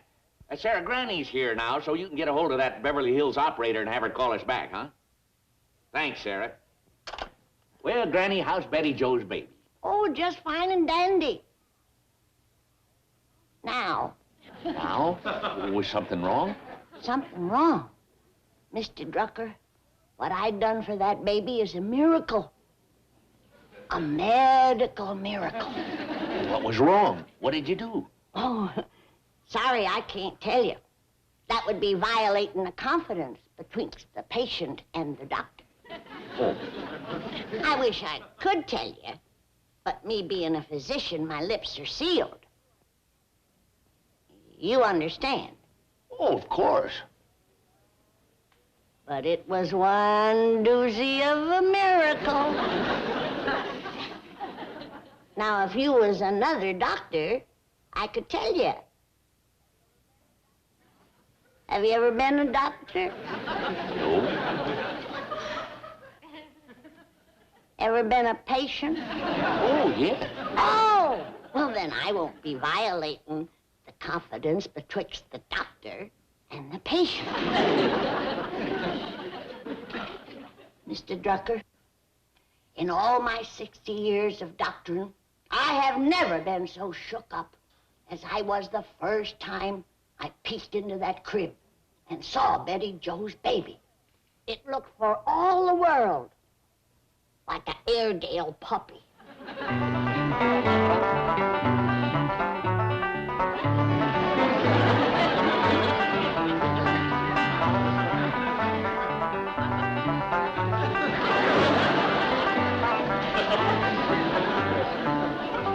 Sakes alive.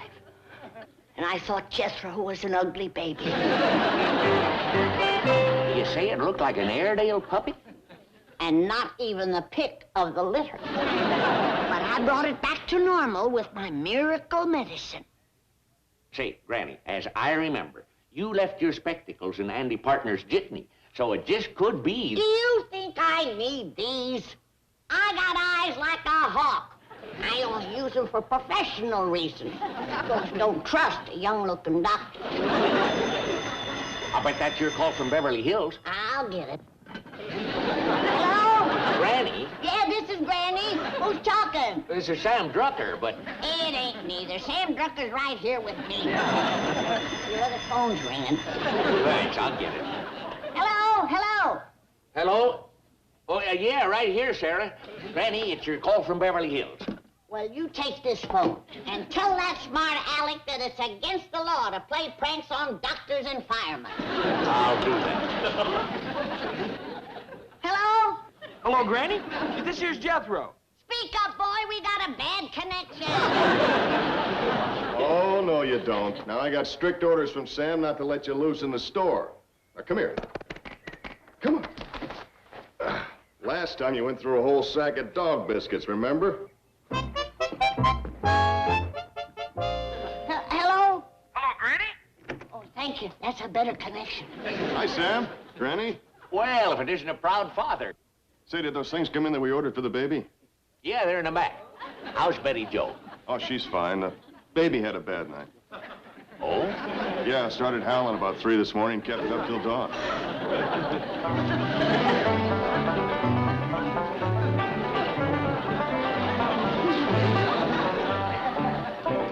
Poor little thing reverted. Must have been a full moon last night. Granny! Huh? Yeah. Oh, yeah. Yeah, Jethro. What do you want? You gotta come home and cook for us. We need you something desperate. Not as desperate as they need me here. Cooks are a dime a dozen. But where can the parents of that poor, blighted baby get another miracle-working doctor? Hey, come on back here. Wait, little baby, wait! That little goomer might be homely, but it's the fastest crawler I've ever seen.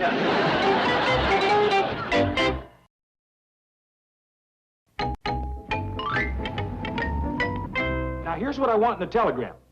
Please, Granny, rush home at once, or you'll find your family starved to death.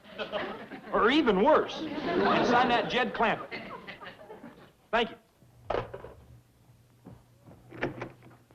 Jethro, I think I have the solution to your food problem. This is an employment agency where you can hire maids, cooks, and all domestic help. Well, Miss Jane, I think you done saved my life. How can I thank you? As the poet says, with hugs and kisses debts are paid when settling score twixt man and maid. Hot dog! I'll be sure and hire a pretty one.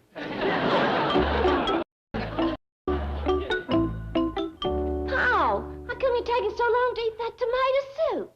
Well, I hear that eating slow has certain benefits. But if you don't hurry, you ain't gonna never get to my surprise loaf. There's one. Well, get ready. Here it comes.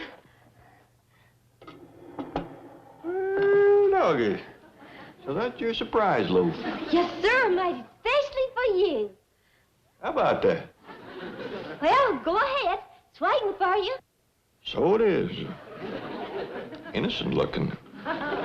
Interesting looking, ain't it? Yeah, slice yourself off a hunk.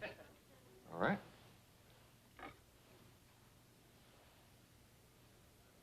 Oh, this blade could stand a mite of honing. Carl, you got a hole in your shoe. Yeah, so I have. Hey, I better rush right out to my workbench and half sole that rusty. Oh, you can do that after you eat your surprise loaf. Oh. You know, That'd look good with some parsley on it. Why don't you run out and pick some? Okay, Pop, I'll hurry. No, take your time. Don't snatch it up by the roots.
Works dandy.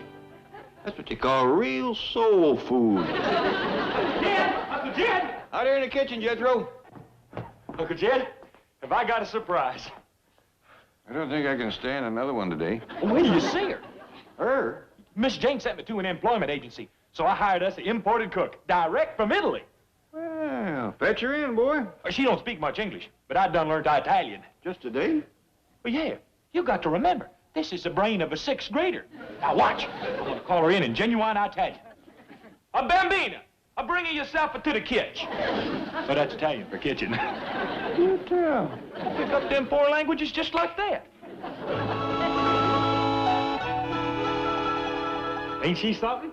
Mighty pretty girl. And she can cook, huh? Victuals is all she thinks about. Watch this. Howdy. Ciao. See? She must have mentioned chow at least a dozen times today already. Senor Maria, this here's my Uncle Jed. Howdy. Ciao. See? There she goes again. Va essere un piacere lavorare per voi come cuciniera ed aspetto che ti piaccio. What'd you say? Oh, I ain't too sure, Uncle Jed. I don't understand Italian as good as I talk it. Well, we's mighty pleased to have you here, Miss... Grazie. Ci è bellissimo. Well, that's a mighty pretty name. Oh, that ain't her name. That's probably something she's gonna cook for us. Oh, Ellie, come on over and meet this young lady. Senor Maria, this here's my cousin Ellie. Howdy. Ciao. She does have victuals on her mind. Yeah. She's gonna cook us up a storm. Oh, what's wrong with my cooking? Shall I tell her? You better let me. Ellie, your cooking is in a class by itself. Ain't nobody can touch it. That's the truth. But you see, this young lady is new in our country, and she needs all the experience she can get. Oh, well, fine. I'll learn her how to make my surprise loaf. I believe I'd hold off on that for a spell, but why don't you take the young lady up to your room and make her comfortable? Oh, yes, sir, Pop. Come on, Senor Maria. We'll see you later for chow. Oh, ciao. What'd you do that for? Oh, that means something in Italian. I don't know what, but they all do it. I see. I'll tote her suitcases up to the room.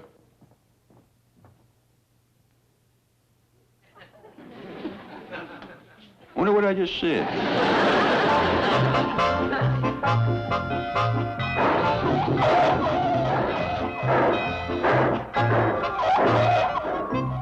Hi, honey. Hi, darling.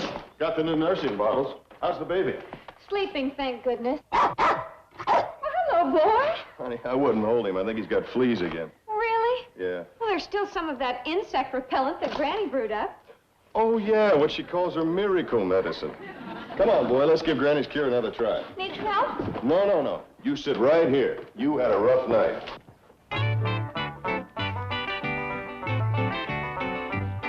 Hello, little mama. Hello, Granny.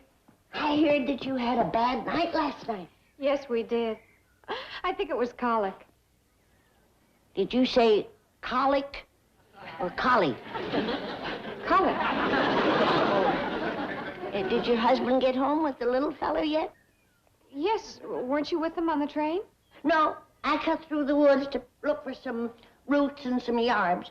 I gotta brew up another batch of my miracle medicine. Oh, there's still some left. Steve just went in to use it on the little flea trap. Oh, honey, don't call that precious little darling a flea trap. Oh, I call him all kinds of things, but I love the little mutt. Well, there's one thing about you young'uns of today. You've got the courage to face the truth. In my day, we'd have kept him upstairs in a room with the shades drawn. I wouldn't do that. I think he's cute. There's nothing mightier than the power of mother love. Betty Jo, sit down, honey. I want to talk to you about your family plans. Have you and your husband thought about having any more young'uns? Oh, yes, we want to have a large family. In spite of what happened last night? Oh, sure. You can't expect a baby to be perfect. Yeah, but they don't have to miss by that much. The way Steve and I feel, we want to have a dozen more, just like the first one. Honey, courage is one thing, but foolishness is another. Well, I guess a dozen was an exaggeration. Good girl. But at least 4 or 5. Now you're heading in the right direction. Look who's ready for a stroll. Did my miracle medicine work? Oh, it sure did, Granny.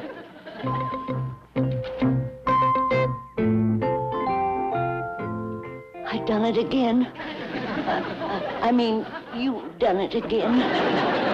Granny, telegram just came for you. How'd you get here, Sam? Pumped out on a handcar.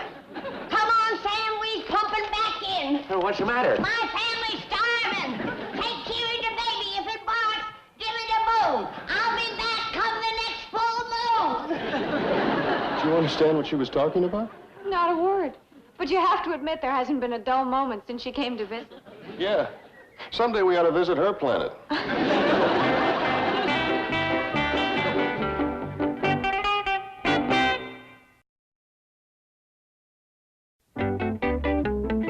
See you later, girls.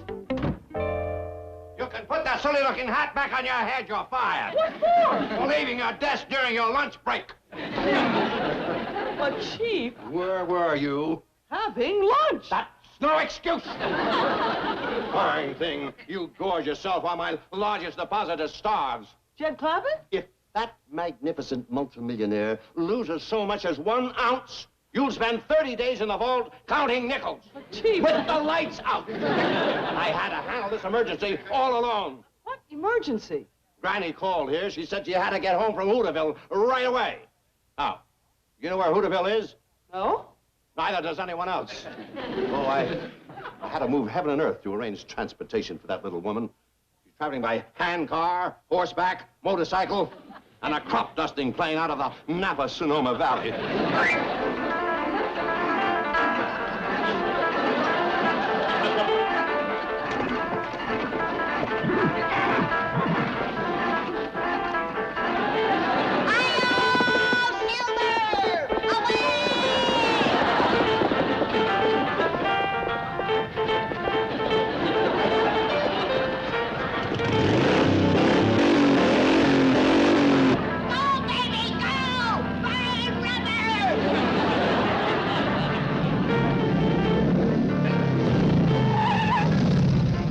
Get me to Beverly Hills, Lindy. Handcar, cow pony, motorcycle, plane. Oh, boy. Do you have any idea what these travel arrangements are going to cost? No. Well, you will, because it's going to come out of your salary. You fired me. You're hired again. I can't afford a tab like this. Chief, you brought this all on yourself by panicking. There is no emergency at the Clampetts. What are you babbling about? Granny said they were starving. A false alarm. I sent Jethro to an employment agency. He hired a cook, and she's there now. Do you mean to say that Granny's going to come home and find another woman in her kitchen? Well, You're fired again! And I'm going right over there and fire her. if I'm fired, how can I pay for the... It'll come out of your unemployment check. I declare them is just about the best victuals I ever tasted. Me too, Pa. I'll compliment the cook in her native language. Hey, Bambina, this stuff is what you call a delish. That's Italian for good. Scusi. Next, dolce, tortoni. What'd she say? Oh, something about a friend of hers named Tony. If you could cook like that girl, you'd have to beat the boys off with a club.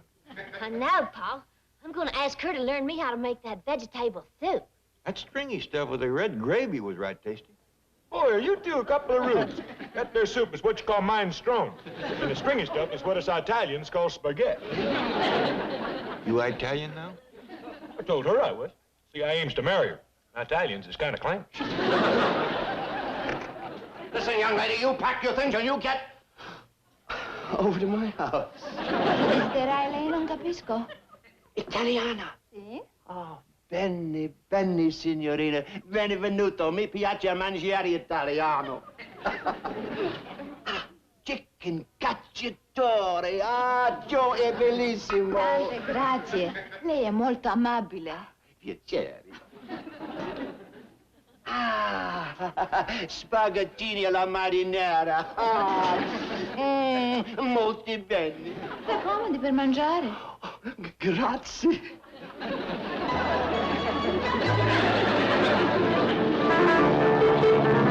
Can't this crate go no faster?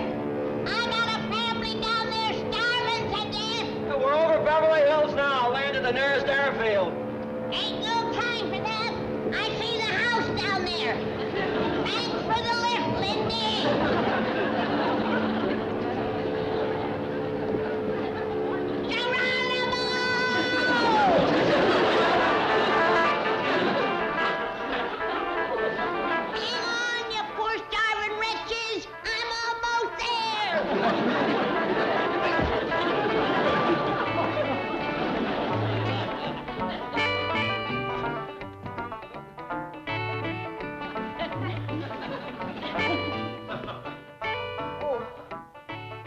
I think I busted my leg.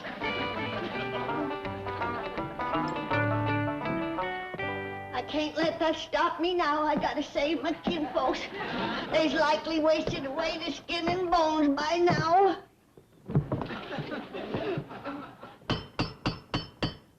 Well, I'll get it, Uncle Jim.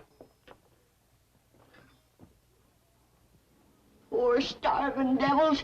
I hope one of them has the strength to crawl to the door and let me in. Oh, hi, Granny. What are you doing here? I'm here to save you. We don't need saving. Why don't you all go back to Hooterville? Starvation has drove him mad. He's eaten a tree limb. Would you please pass me some more of that spaghetti? Who was at the door? Nobody important. What's that gravy on it? That ain't red gravy. That's what you call marijuana sauce. Jed, I marry up with that Italian doll. You want to come live with us? Where you aim to live? Right here. No,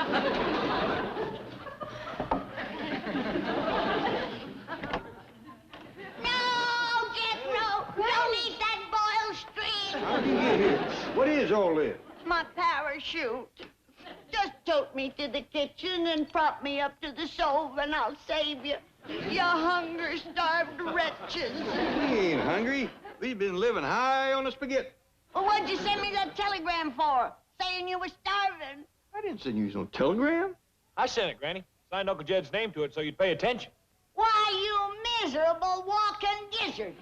I'm gonna beat that sixth-grade brain of yours clean down to the kindergarten. Signore, signorina, now is coming Tortoni. Well, fine. Have Tony sit right there in Jethro's place. Yeah, he won't be coming back for a while. When he does, he's gonna eat standing up. Hey, everybody, look what I got. Uncle Jed, Granny, Ellie Mae, we got a letter from Mom. What's Jethro yelling about? Sounded like he said we got a letter from Mom. What's all the commotion? Ellie says Jethro says Pearl sent us a letter. A litter of what? Did you hear what? No, but I bet you it's kitten. Probably kittens. Pearl's always trying to give away kittens. Well, there y'all are. Where's the kittens, Jethro? What kitten? Didn't your ma send us some kittens? Just a minute. Nope, just a letter. Jethro, how could you think that kittens would... Well, come on, sit down. Let's hear what Pearl's got to say.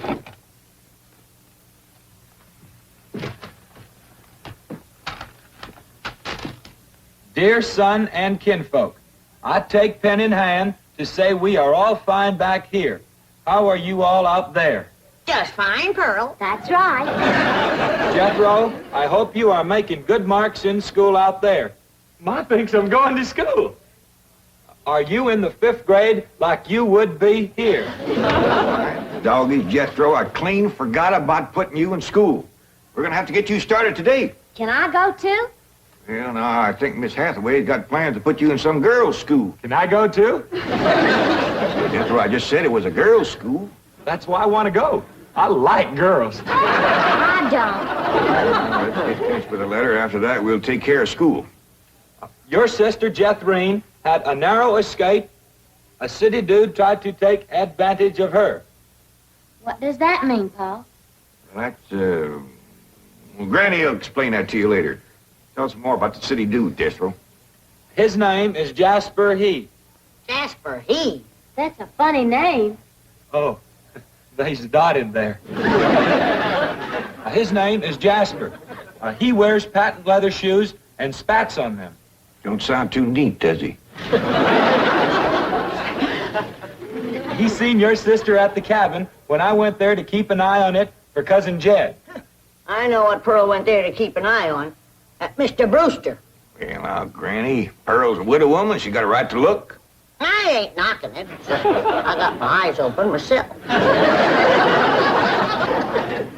At first, I thought the city dude worked for Mr. Brewster, so I drove back out to the cabin to give him a piece of my mind. I could put a bug in that Mr. Brewster's ear. Look out for feathers. Feathers? The more Pearl has her eye on a man, the more feathers she sticks in her hat. That's right. 3 and 8 came in flowing 2,000 barrels a day. And it looks like the news strike's going to be even better. There's no doubt about it. This is one of the richest pools we've ever hit. Yep, everything from here is good news.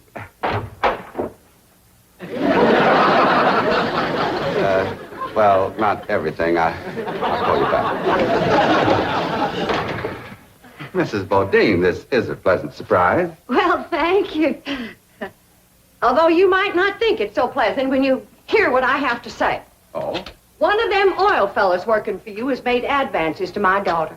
Made advances? Well, what would you call being picked up and carried off by brute force? Well, I'd call that making advances. What's his name? Jasper Depew. Jasper Depew. I ain't seen him myself, but from what Jeff Green tells me, he's a pretty slick article. Well. Oh, Mr. Brewster, you don't know how hard it is for 2 girls living alone like Jethrine and me. You see, my son Jethro's in California with Cousin Jed, leaving us no man to protect us. I'm a widow woman, you know. I guess wherever you have 2 unattached girls living alone, there's bound to be trouble.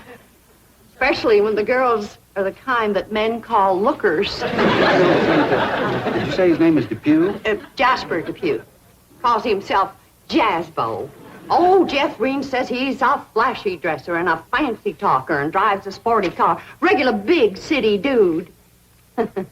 I guess Jeff Green's kind of like me when it comes to tall, handsome city fellas. I'm just putty in their hands. Nope, no one by that name working for OK Oil. You mind if I look? Oh, well, no, go right ahead. I'm bound and determined to find the rascal that trifled with the affections of my sweet, innocent, helpless baby girl. Ma! Jeff Green, I thought I told you to stay in the buggy. I seen Jasper Depew coming. Here? Yes'm. Oh, well, thank goodness we got Mr. Brewster to protect us. Oh, there he is. Mr. Brewster throwed his arms around me and helped me in his strong embrace. What's an embrace, Paul? Well, that's when folks kind of twine their arms around one another. You mean like wrestling? It's sort of like wrestling, except they ain't mad. It's like wrestling for fun. I reckon you could say that. Then we heard a knock on the door, and we knowed it was Jasper He. Better look for that dot again. Oh, yeah. We knowed it was Jasper. He was there to get Jethrine. Her beauty had set his heart to burning with flamin' desire. What's flaming desire, Paul? Well, Granny will explain that to you later. Well, I'll try. But you're sure counting a heap on my memory.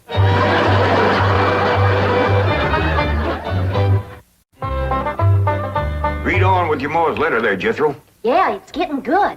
One city fella's got his arms around Aunt Pearl, and another's waiting at the door to grab Cousin Jethrine. My only thought was to save my daughter, so I tore loose from Mr. Brewster's embrace. I saw Jethrine heading for the door, so I quick throwed myself betwixt my child and danger. Sweet innocent Jethrine, not knowing better, let that rascal in. He went right to sweet-talking in a voice smoother than fresh churned butter. Hello again, you great, big, beautiful lump of sugar. I brought you something all the way from Eureka Springs. Genuine orchids growed in a hothouse. And this lovely young girl must be your sister. I'm her ma. No. Yeah. Well, for Jethrine's beautiful mother, a little gift of genuine French imported perfume all the way from Paris, France. Oh, well, you had an order. Oh, my goodness. Genuine Paris, France perfume. Look at that French writing on there. That says, "Ah, d'amour." That means, oh, love. Ain't he a sport, Ma? Sister Jethrine has got herself a steady fella now. He says he is going to ask for her hand someday. I hope he will take the rest of her, too. Ha ha. Give my love to all and be a good boy. I am going out now to mail this letter and get some more feathers for my hat. As ever, your loving mother.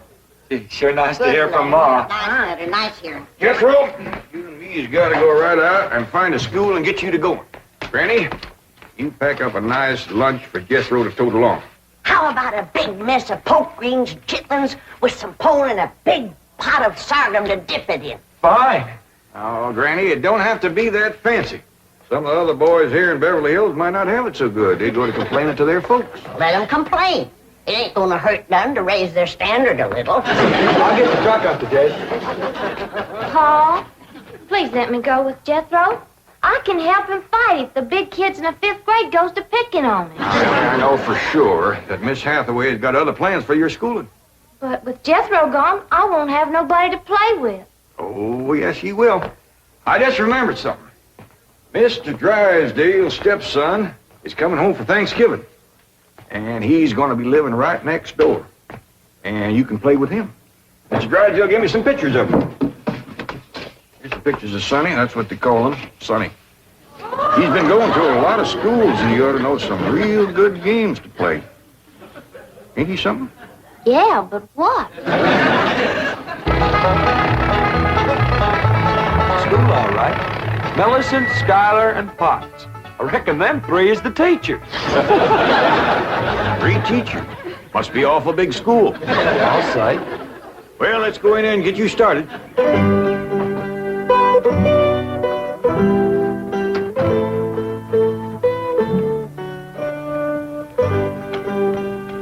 There you are.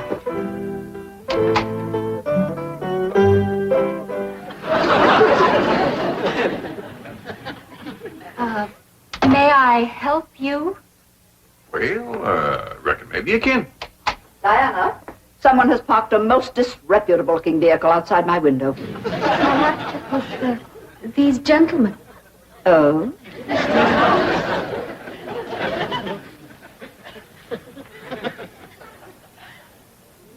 Yes? What is it you wish? Well, I'd like to get my nephew started into school. Here? Yeah, here's all right if you got room for a desk and his lunch basket. My dear man, this is a most exclusive private school. The tuition is quite expensive. Well beyond your means, I'm sure. Does that mean it costs a lot of money? That is precisely what it means. Well, I can pay you if it ain't over 25 million. 25 million? Yes, ma'am, that's all I got. Dollars? Yes, ma'am. In cash. Yes, ma'am. This is obviously a practical joke perpetrated by one of my envious competitors. What is your name? Jed Clampett, ma'am, and this here's... And you expect me to believe that you have $25 million? Well, no, not on me, ma'am, but my neighbor, Mr. Drysdale, he's keeping it in his bank for me.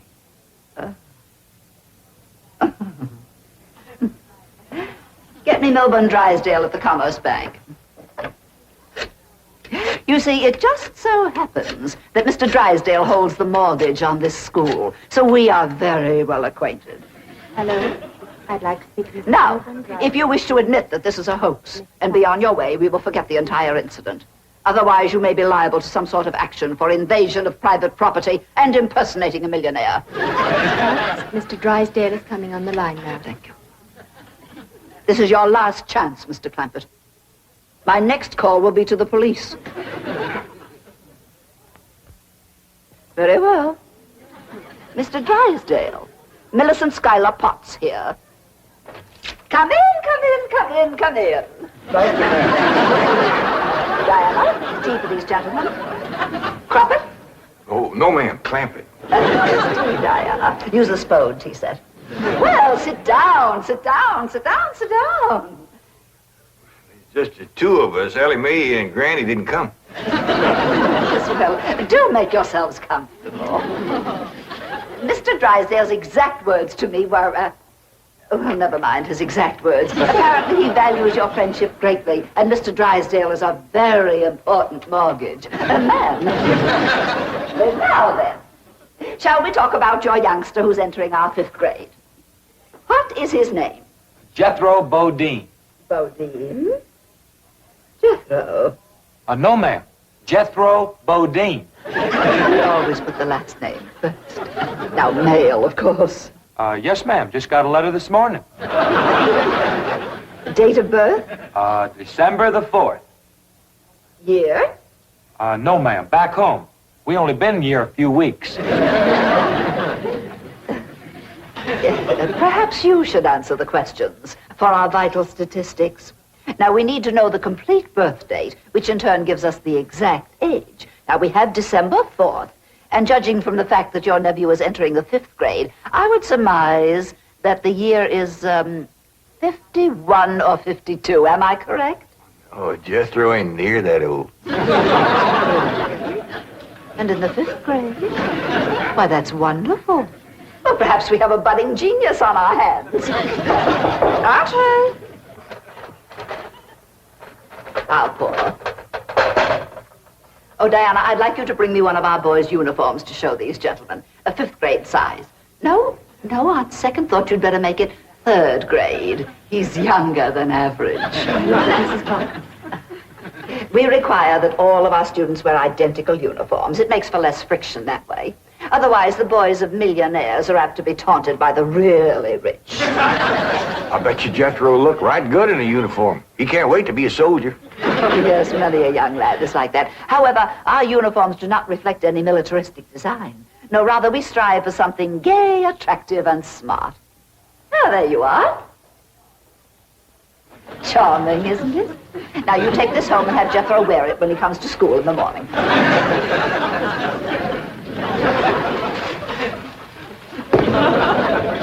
Wear this? I'm afraid Granny will have to make considerable changes in this before it'll fit Jethro. So tiny? Ma'am. And in the 5th grade? Well, the boy must be a genius. Well, you may be very sure that we will bring him out. Where is this? He'll bust out. Now then, how do you gentlemen like your tea?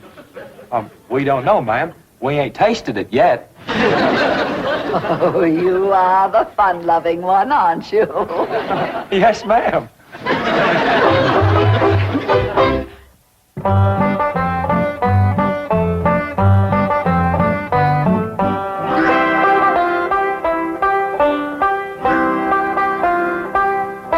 Granny, here's Jethro's school clothes. You want me to help let him out? Oh, well, thank you, Ellie, but let's see what has to be done. Maybe they fit him already. That's supposed to be a hat? I reckon so. What's that? Well, Jethro said it stands for POTS. Pots? That's the school he's going to. Pot school. Hell, he'll be learning a good trade. If there's something folks always needs, it's pots. Jethro can make you some dandy new ones once he catches on to it. And Sam Hill is supposed to wear that. Well, Jethro, I reckon. Jethro couldn't have wore that at 3. Well, Paul said it'd take some letting out. Letting out? There ain't enough seams in the whole world to let that out. How's it going, Granny? Are you getting my uniform already? Jethro Bodine? No, Granny. Over to school, it's Bodine Jethro. Ellie Mae, leave the room. You got no shame running around here in your underpants? Granny, these ain't underpants. They swimming trunks. You wrap that towel around you before I cut a switch. But Granny, Miss Hathaway says... I don't care who says what. I'll be glad when your ma gets out here to take you in hand and to make you some school clothes. These things ain't never gonna fit. But Granny, I gotta have these in the morning. It's a rule. All us kids over there's gotta wear these. And that coat, too. Yeah. I sure wish your ma was here with her sewing machine. Girls are whiz at making clothes. Now that you're going to be keeping company with Jazz Beau Depew, you're going to need some nice clothes. I like the little fella, Ma. I'm glad, Jeffrey. But you got to stop picking him up all the time. He ain't heavy. That ain't the point. It don't look fitting for a girl to run around carrying a fella. All right. I won't pick him up anymore. Till we get married. Why would you pick him up then? To carry him over the threshold. You ain't supposed to carry him. He's supposed to carry... No, that's ridiculous. I declare, I don't know how I'm going to keep you in clothes the way you're shooting up. I start a new outfit, and by the time I get it stitched together, you've outgrown it. My new shoes is already too tight for my feet. Oh, them feet. If they get any bigger, you're going to have to go outside to turn around. My feet ain't as big as Jethro's. Well, of course not. He's a boy. Just think, your brother Jethro's going to school in Beverly Hills, California. Yeah. I'm homesick for to see him, Ma. Me too, Jeffrey. I'll bet your rich Uncle Jed has Jethro duded up like one of them actors in movie pictures.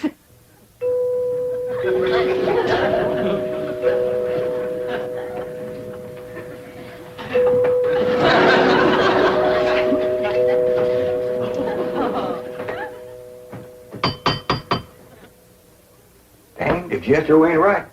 Every time that music plays, somebody comes to the door. Good morning. Surprise, surprise. Good morning, Miss Potts. I decided to come by and drive our diminutive genius to school myself. What? Your nephew, Jethro. Oh, yes, ma'am. Jethro! Come on down here. You got to ride to school. Well, that's mighty nice of you, ma'am. Oh, tut. I'm going to give the boy my personal special attention. I feel that when one... Well, howdy there, Miss Potts. You come to take me to school? You betcha she is. And I want you to be a good boy, make good marks so your ma will be proud of you. This is your nephew? Yes, ma'am. You met him yesterday, remember? Of course, he does look a mite different in his uniform. Granny had a time getting it to fit, but she done it. You are in the 5th grade? Oh, yes, ma'am. Just finished 3 years in the 4th. But I can't. It's impossible. Oh, that ain't nothing. He got through the 1st grade in only 2 years. Under no circumstances can I allow this. Well, say, here comes Mr. Drysdale. I reckon he's coming to see Jethro off to school. Come along, Jethro. But take off. This is the way we go to school. This is the way we go to school. Here's Jethro's lunch. Oh, Jethro, you forgot your lunch. Now, Jethro, you share your grits and fat back with Miss Potts today.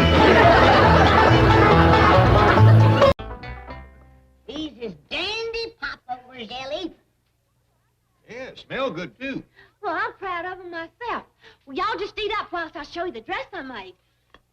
Oh, you learned her how to sew, Granny? Taught her everything I know, then turned her loose. She'll be a missus before you know it. Well, if what she sewed looks as good as these popovers, then... Don't touch it, Uncle Jed. I said I was hungry enough to eat almost anything, but this popover's alive. I'm breathing, too. I'll fix it. Get it, Jedro. I can't, Uncle Jed. I'm afraid.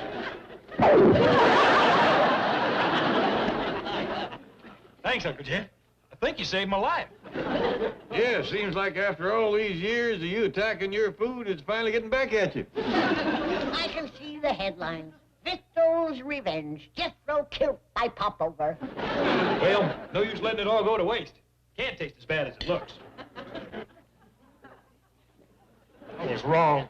It tastes worse. Ellie ain't never gonna get herself a fella using bait like this. There's still a chance. Man don't live by bread alone. If he eats some Ellie's, he don't live, period. Well, if she ever does get herself a husband, I know what to give him for a wedding present. A stomach pump. Okay, get ready for a soup fry. I don't think this poor old body can stand another of her surprises. Hey, look on the bright side. After her cooking, her sewing has got to be an improvement. Here I come. What are you laughing about? A sloppy looking eater you are. Why, you got popover all over your face. It looks better on me than that thing does on you. You done fine, Ellie. Your dress just needs a little adjustment here and there. Oh! Don't worry, we can fix that. We can fix that, too. Ellie, you go upstairs and wait for me. We'll put a few seams in this dress, and that'll have the boys follow you home. Yes, Granny. Ellie, that girl is doomed to a life alone. Do you think any fella's gonna follow her home when she's wearing a dress like that? We ain't gonna put it to a test. And you get yourself cleaned up and stop this spinster talk. Ellie'll get herself a husband. Gee whiz, what's with you? You're the one that's always calling her an old maid. Yeah, Granny. Every time Ellie has a birthday, you dress up in a black dress and go in the morning. Well, I found someone who needs my help in the romance department worse than Ellie. Quit looking at me. It ain't you, it's Miss Jane. Do you know that I heard that poor girl ain't never had a man ask for her hand in marriage? Well, quit looking at me. But, Jed, I don't want you to take her out or call on her or court her. It's a good thing. All you have to do is propose to her. Oh, well, when you put it that way, it's hard to refuse. Good. But I'm gonna. Oh, Jed, every woman has the right to say she's been proposed to once in a lifetime. Well, Granny, I'm sure it's a worthy cause, but it ain't worthy enough to get married for. Jed, she won't accept, but that doesn't matter. The important thing is that she will have been asked. You do the asking. But, Jed, it has to be you, somebody that she respects. And slick, handsome, smart, good-mannered. Hey, are you calling me Granny? You big... I always say if you can't find a horse, grab a mule. Are you calling me a mule? No, Jethro. A jewel. A jewel. Oh, thanks, Granny. You're sweet, too. Well, I'm going in the kitchen. Even Ellie's popovers ain't as bad as not eating at all. You don't want to put one of them vicious varmints into your delicate gizzard. I don't? No. Wouldn't you rather tickle your taster with bacon and buzzard eggs and eggplant aspic, squirrel and parsnip pie, some corned beaver and cabbage? Granny, stop. You know them's all my favorites. I'll fix them all for you if you just do me one little favor. A little favor? Heck, for that, I'll prune every tree and bush on all 14 acres of this place. With my teeth. Oh, you don't have to work that hard. You darling, sweet boy. Oh, Granny. Shucks. I don't know. Miss Jane may decide it was better never having been asked. Miss Hathaway, I'd like you to meet Ilse, a new employee I just hired. How do you do? Oh, Ilse doesn't speak or understand English. Then why did you hire her? It's stupid question. Well, Ilsa's replacing Wimple, our bank guard. There's the stupid answer. Show her around, Miss Hathaway. Chief? What kind of a bank guard will she make? Great one. With her to look at, you think a crook's gonna care about robbing us?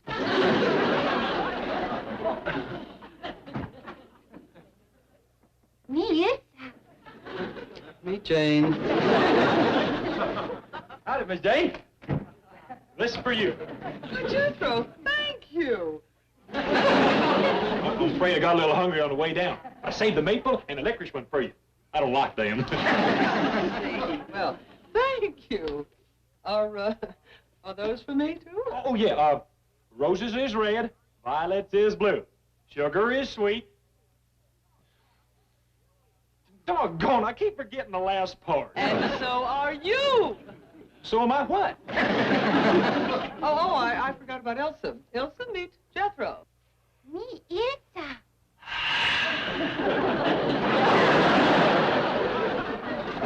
Jethro. Huh? Oh, howdy, Miss, Me, Ilsa. Miss. Hey, that's a beautiful name. Jethro, what was it you wanted? Oh, I come to invite you out for dinner. Oh, there's something I gotta ask you. All right, what was it you wanted to ask me? I forgot, but I'll remember by tonight. I'll pick you up at the... I forgot that, too. I'll call you. Bye. Bye, me, Elsa.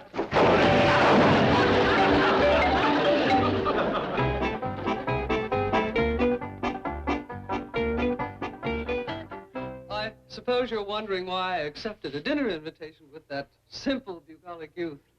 It is not his uncle's $73 million, but rather his pitiable ineptitude with women. I could not bear to see him rejected once again.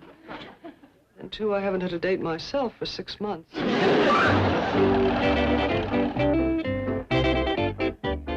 How'd you do, Jethro? Is Miss Jane going out with you? Granny, I'm in love. What'd you do, give you something to eat? She's the most wonderful, perfect, beautifulest girl in the whole world. Miss Jane? She did give you something to eat. Granny, I'm talking about me, Elsa. The girl I'm gonna ask to be my wife. Miss Jane gets to turn you down first. Can't propose to Miss Jane. I am really in love. How about our deal? All them victuals I'm cooking for you. Granny, you just don't understand. This time it's the real thing. Why, me Elsa's my whole life. I adore her. I am crazy mad in love with her. Granny, I'd do anything for her. Jethro, put your nose to the breeze. I smell parsnip and squirrel pie.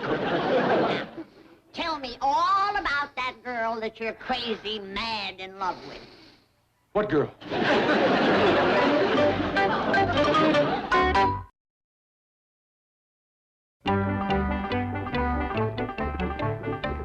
Jethro? Gee, don't scare me like that, Uncle Jim. Pretty near made me lop my hand off into this pan of gravy. That'd be one way to make it finger licking good. You're joking, ain't you? It's groundhog gravy. We having a party? Nope. All this is what Granny's given me for proposal. We're doing what, Jethro? Can't tell you, Uncle Jed. Granny told me to keep it a secret, and my lips are sealed. The only time your lips are sealed is when you got a mouthful of soup. Go ahead, Uncle Jed. Insult me. Rob me.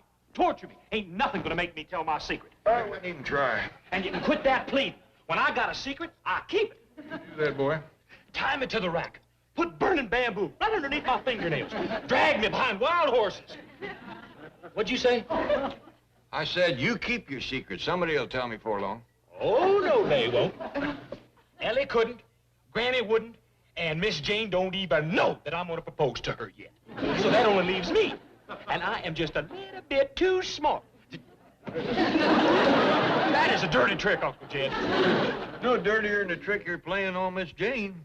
She might say yes and get stuck with you. No, she won't. And I'll tell you why. You see, Miss Jane is what you call intellectual, real educated, and full of fancy manners and high-toned ways. Yeah. Well, she ain't gonna marry no chuckle-headed yokel with the manners of a billy goat that's got the roots sticking out of him like quills on a porcupine. Yeah, I see what you mean. Sure. So all I got to do is pretend that I'm like that for a while. You know, fake it. Fake it. Yeah. Of course, I got to forget that I'm a sophisticated international playboy and find out how a country hick would propose to a gal. That's true. Would you give me some pointers? What can I tell a fella's got your way with words? You can help me be a hayseed. You see, this Beverly Hills sophistication has done rubbed off on me. But thank goodness you're still just as rough as a cob. Thanks again, boy. Oh, there you are, Granny. I want to talk to you about this proposing to Miss Jane. You're too late, Jed. The honor's gone to somebody else. Yeah, Jethro. That boy holds a secret like a sieve does water. Granny, I don't approve of this. Why not? What's the matter with giving a little morale boost to a poor, desperate woman that's starved for a little pleasure and excitement? Miss Jane ain't that bad off. I'm talking about me. Granny, I don't like this. What could possibly go wrong? Ain't you forgetting about Jethro? You got a head start to a calamity right there. I've already took care of that. Ellie and me is going to be in that restaurant tonight when he pops the question. Well, then I'll stop worrying. In a restaurant, the only question he'll pop is, can I have seconds? Hello, Granny. Wait till you see Jethro, and wait till Miss Jane does. How's this for a country rube, Uncle Jane? Why, you can got an imitation missing, too. You get out of that get-up or it ain't going to be imitation. In light of the way Granny's taking it, I think you ought to forget about wearing them kind of clothes, boy. Well, I think it's a big improvement. You're proposing tonight. Now you get upstairs and get into your good duds. Clothes make the man. And you need all the heft you can get. Well, I don't want to look my usual sophisticated self. Miss Jane might say yes. And the moon might come down and kiss you on your forehead, too, but it ain't likely. Now, here. And you're taking Miss Jane to a snooty, high-class restaurant tonight, so put on socks with them boots and use a new rope to hold up your breeches.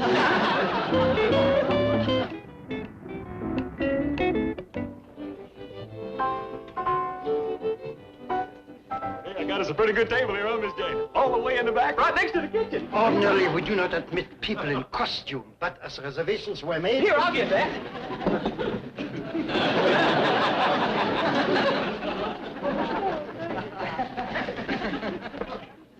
Would Madame care for a cocktail? If she decides on chicken, she gets the whole bird. I beg your pardon. We'll be ordering a la carte. Very well. Hold it. Bring her a double helping of alley carts if she wants. Me, I'm having baked hog livers. We have no baked hog livers. All right, then deep fry them in possum fat. Jethro, they don't have any here. What about beaver tail? Possum shanks? Cold gizzards? Buzzard eggs? And you ain't got no hog livers. No hog livers. But you said this was a high-class restaurant. Oh, Jethro, it is. As a matter of fact, they have excellent pâté de foie gras. That's goose livers. Goose livers? Yeah! How come people eat such things?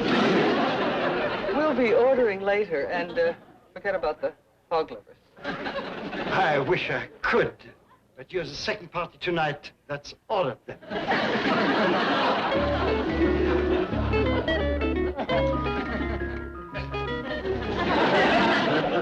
Sure was lucky getting right next to him. I didn't even recognize. Why should they? We look like the average Beverly Hills couple. Jethro proposed to Miss Jane yet? I don't know. Can't hear through the static. Is something wrong? Yeah. It seems I was supposed to ask you something tonight, but I've been so hungry I can't remember what it was. Doggone, I should have never give this job to old Super Gullet. Propose to her, you big dope! Miss Jane, has your conscience ever talked to you? Of course, many times. Well, what's it like? Oh, a little voice in your head talking to you? Well, does it by any chance sound like Granny? Oh, no, dear boy. Good. I thought I was hearing things. That's never happened to me before. Knock on wood.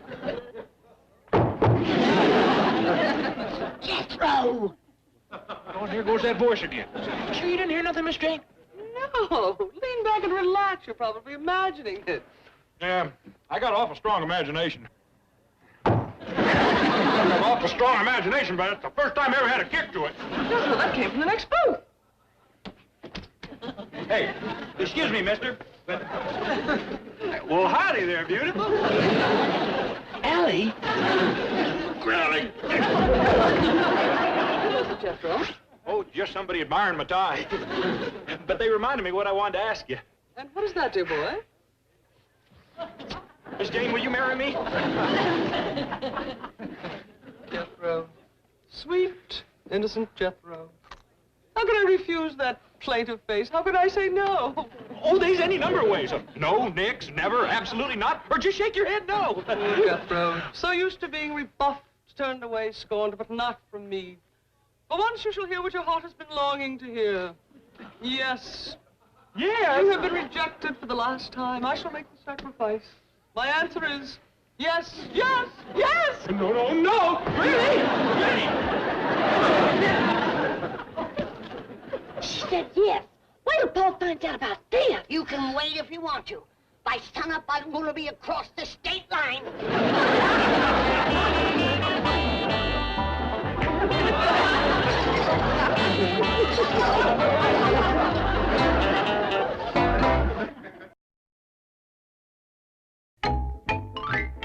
If you'd seen how pathetic he looked, you'd have said yes, too. Oh, well, it's done now. Now, let's see. You'll want someplace that's really nice for your bridal shower. How about here at the bank in the vault? All right. We'll go out someplace. The parking lot. I want to do it. All I ask is that you give me any duplicate gift. Stop! It was a mistake. I was caught up in a moment of compassion. I can't marry Jethro. But he proposed and you accepted. If you back out now, you'll be damaging a sacred institution. Marriage. I mean the Commerce Bank. You know how the Clappets feel about honor and duty. Why, you might alienate my biggest depositor. To you, this marriage is only a matter of dollars and cents. No, it's more than that. It's millions of dollars, millions of cents. For Mr. Clappett's money, you would sacrifice two people to lives of certain unhappiness. Now, try me on a hard one. Well, Jethro means too much to me. We're totally unsuited to one another. In the first place, I'm several months older than he is. Well, at least you could give matrimony a try. Look what it's done for me. Well, let's forget that. Think of the romance of marriage. A joint checking account. Savings in income tax. I won't let Jethro pay a lifetime for his one moment of mad infatuation. I'll think of a way out of this. Please watch the phones. Me either. Watch them. Don't answer them. Oh, here you are. What you doing? Just trying to figure out the best way to commit suicide. Glad you ain't rushing into it.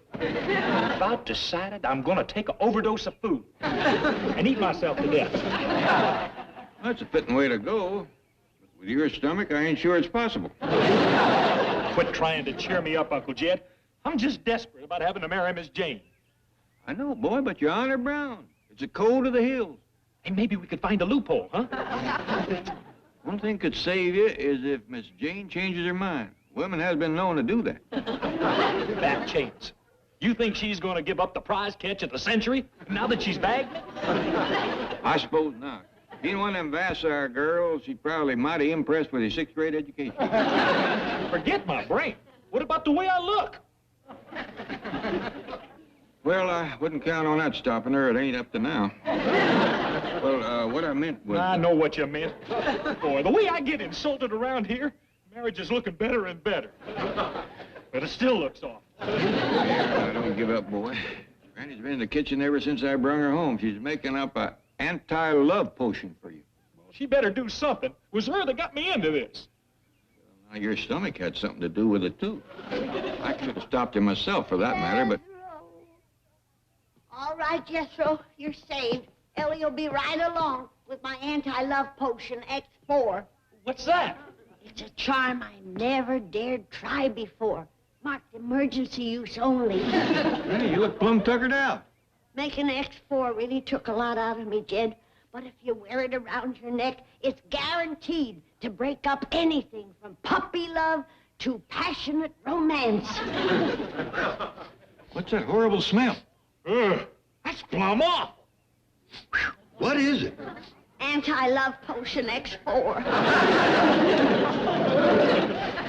Wear that around your neck, Jethro, and it'll not only rid you of all unwanted sweethearts and fiancés, but it will kill any flying insect within 100 yards. Any human being within 10. I'd marry Cousin Bessie before I'd wear that thing. You'd have to. She wouldn't go near you after. You and Jethro take anti-love potion X4 out and bury it. No, Dad. In a deep hole. Yes, sir. Yes, sir. And stop on the ground hard before you put it in so the gophers can get away. A lot of work went into that potion, Jed. Yeah, I hate to think of what else. Well, it was the strongest charm in my book. There's nothing left for me to make. Well, yeah, there is. A wedding cake. Yes, you're right. He proposed and she accepted. It's the code of the hills. Only thing I could say is stronger would be a shotgun. He can use my old engagement ring. It wasn't expensive, but it's got a lot of sentimental value. Yeah, that's the one your husband carved out of a marrow-bone. Must be a lot of memories attached to it. Uh-huh. A little gristle, too.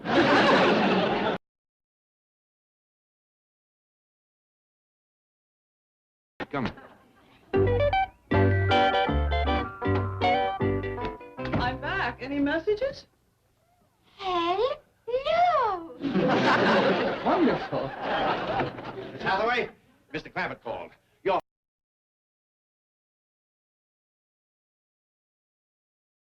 I have decided to come right out and tell him I cannot marry him. No. You can't hurt a person like that. It's better that Jethro suffer the agony now than to live with this dream even a day longer. I'm talking about hurting me. What if we lose the Clampett account? But I feel that honesty is the best policy. What kind of crazy nonsense is that? I'm going to stop Jethro. Howdy, Miss Jane. I got an engagement ring for you, but hope you won't mind my tooth marks on it. Jethro, my lovesick Lothario, I have bad news for you. I cannot marry you. What? The real heart must hurt, but the pain will... Yes, you must try to forget me. Try.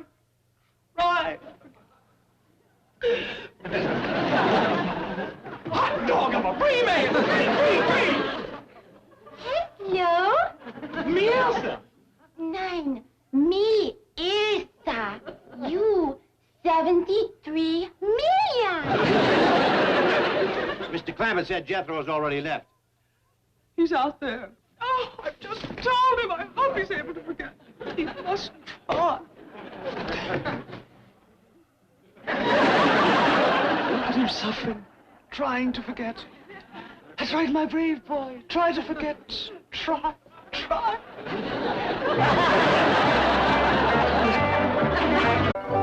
Now listen, Daisy.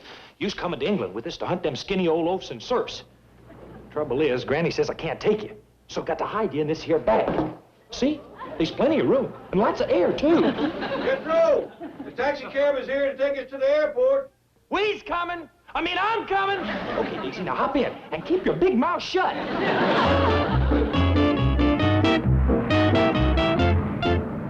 I blame you for the whole mess, Miss Hathaway. And believe me, this trip to England is coming out of your salary. Then I'm stopping right here. No. Keep going. If we miss that plane, the Clampetts will get to London without us. Then let's hear no more talk blaming me. You're the one who hired that cheap British actor to impersonate the Queen's minister.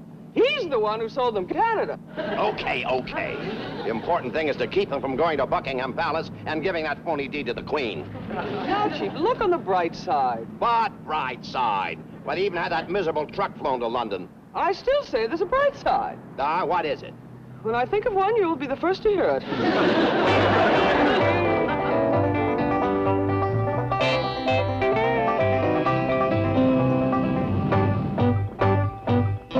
Where's Jethro? Oh, he's coming, Granny. Why ain't he with us? Well, he's just upset because you wouldn't let him bring along Ellie's turkey buzzards to hunt oafs. Well, I aim to do some sleeping betwixt here and England. And at my age, I ain't stretching out and closing my eyes in the same room with no buzzards.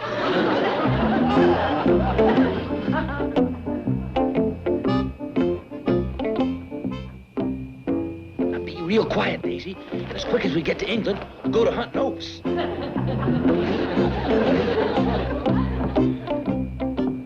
Would you like me to take that for you? Oh, no. She's fine. It's fine. I'll tell you what you can do. You can let us know when we fly over Canada. I'd be happy to. It belongs to us, you know. We bought it yesterday. Hey, Uncle Jed, this little old gal don't believe that we own Canada. Show her the deed.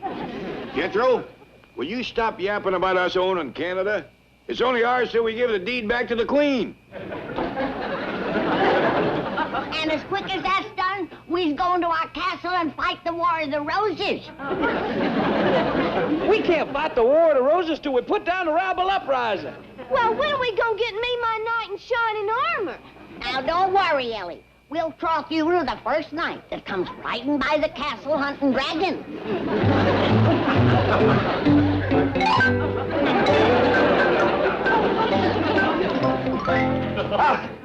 We made it. Howdy, Mr. Drysdale, Miss Jane.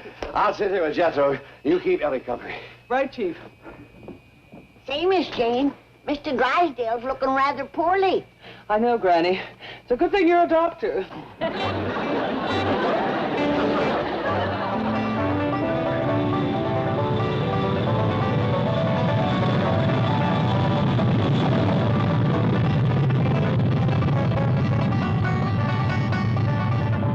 Excuse me. If you look out the window, you can see Winnipeg. Winnipeg? We're over Manitoba now, and pretty soon we're going to be flying over Ontario. I don't care nothing about that. Just tell me when we get to Canada. You know, Jethro, I'm sure glad I'm sitting beside the educated member of the family. You make a great brain surgeon.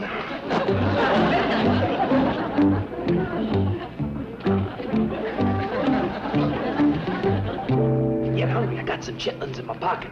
No, thanks. I was talking to my friend in the bag there.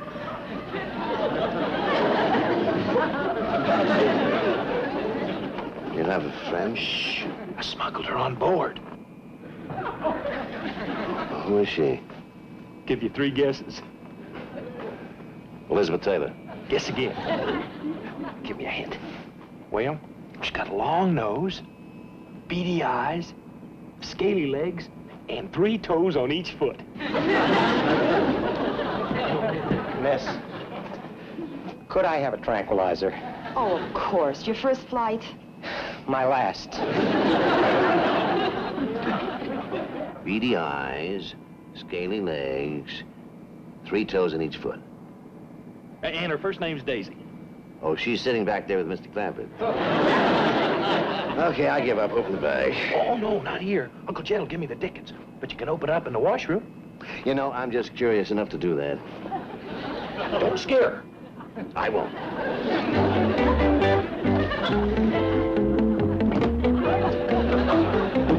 I'm sure glad you're going to England with us, Miss Jane. Yeah, and quick as we give the deed to Canada back to the Queen, you can help us fight the War of the Roses. Now, Granny. Excuse me, but I think the War of the Roses has already been fought. No, it was supposed to be fought last year, but Sir Chicken here tucked his tail twixt his legs and run. I said it before, and I'll say it again. I ain't traveling 6,000 miles to scrap with the folks in the next castle. That's the War of the Roses? Yes, ma'am. Jethro started it. No, they started it when they sicked their dogs on Jethro when he run the dragon through their roses. Ready? That'll do.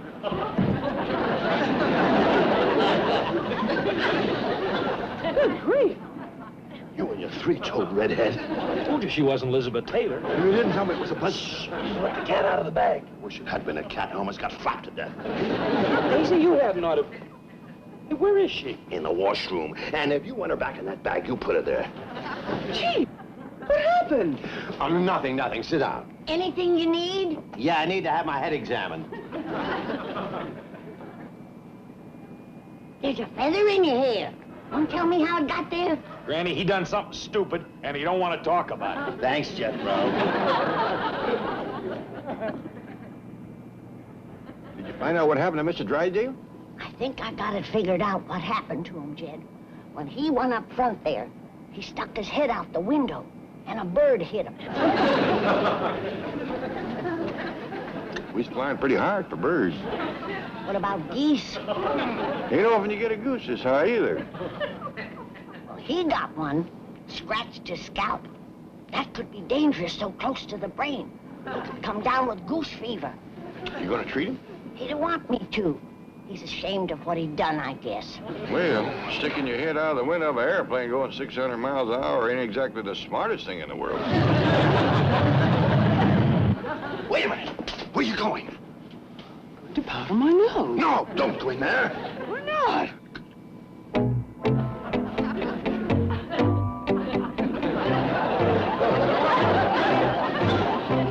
It's hit him, Jed. Who? What? Mr. Drysdale, goose fever. Look at him, flapping his wings. But I'll be doggone. Is there anything we can do? It's reached his brain. Next, he'll stand on one foot, tuck his head under his arm, and go to sleep.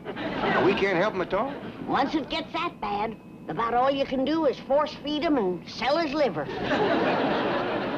Beautiful, beautiful.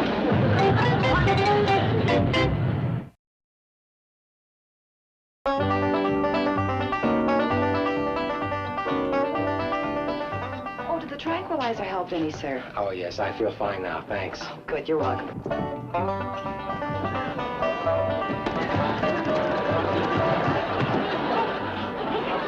You're in trouble now. What do you mean? Another victim just went into the buzzard roost. Granny, why do you suppose the chief is acting so strangely? I hate to tell you, Miss Jane, but it's goose fever. Goose fever? He stuck his head out the window up there and got hit by a high-flying goose. It's impossible. It is, huh? Look yonder. Another one's done it.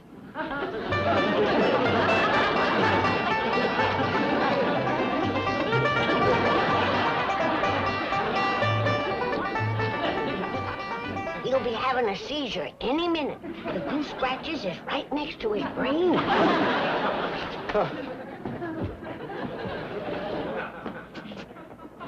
What happened to you, sir?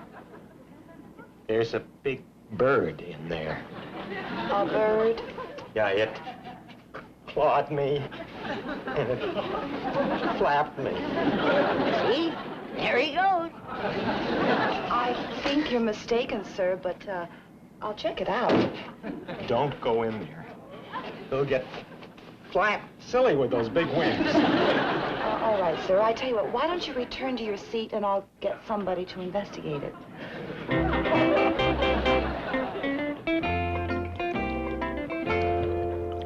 You think this'll cure his goose fever, Granny? No, but it'll quieten him down so he won't go flying around the cabin.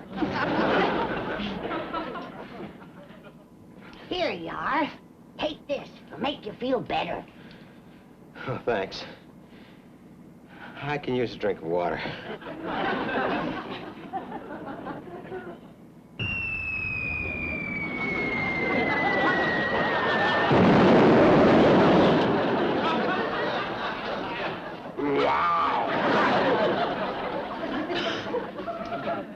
What was that?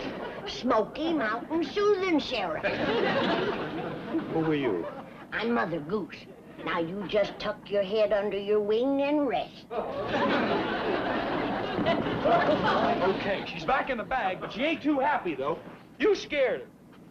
I scared her.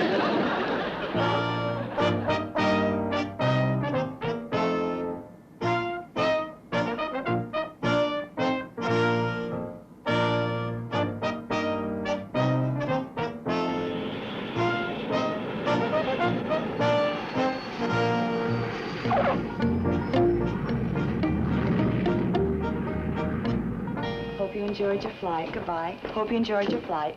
And did you enjoy your flight, sir?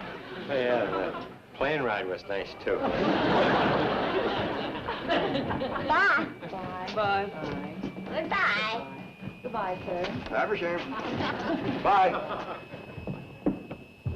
What are you doing? Miss Jane said they won't let me take my buzzard through customs. So I'm gonna turn her loose here, and she'll meet us in front of the airport. She'll meet us?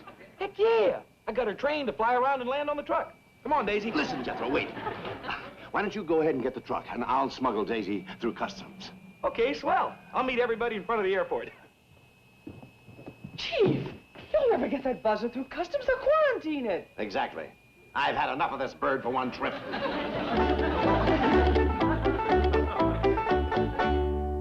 Do you mean someone actually tried to get this repulsive bird through customs? Yes, sir. His name's Drysdale. He's in your office right now with some other rather odd Americans. That's why I stopped you on the plane.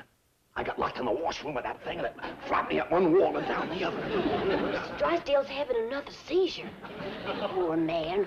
I gotta help him. Mr. Drysdale, please. That's me. Don't you know that birds have to be quarantined in a cage for 6 months before they can enter this country? Wait a minute. He ain't no bird. He only thinks he is. Granny, I beg your pardon. He's got goose fever. Granny, please. I'm gonna help you, Mr. Drysdale. Madam, I was referring to the repulsive creature he brought off the plane. Shame on you. That's his secretary. Anything I can do, Granny? Yes, you can learn this goomer some manners. He wants to put Mr. Drysdale in a cage. And you should have heard what he called Miss Jane. Granny, please let me handle this. Well, that's fine, Mr. Drysdale, but we better be moving along. Wouldn't want to bother the Queen at supper time. You are going to see the Queen? Well, we ain't going to have supper with her. Just want to give her back the deed to Canada. And then we gotta get to our castle and commence fighting the War of the Roses. Now, Granny. Did you say the War of the Roses? Have you heard of it? But of course. Every schoolboy has heard of the War of the Roses. You see that, Jed? It's all over England that we run out on the feud. They've even got it in school books. Granny, please let me handle this. You go and lie down. You're burning up with fever, you silly goose.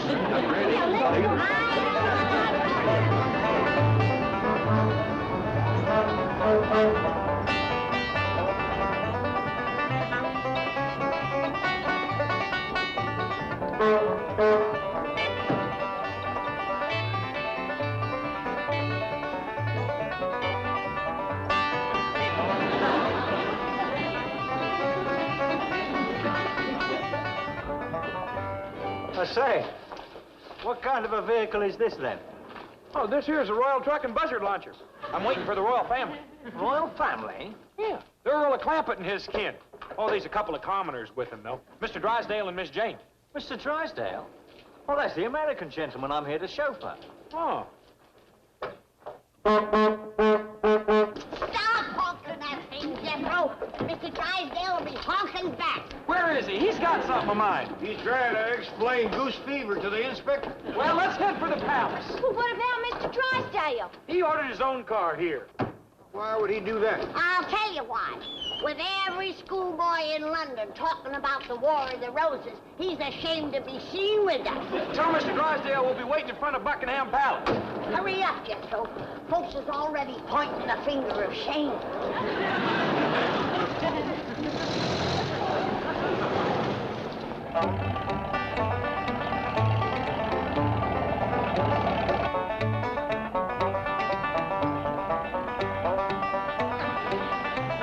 See what I mean?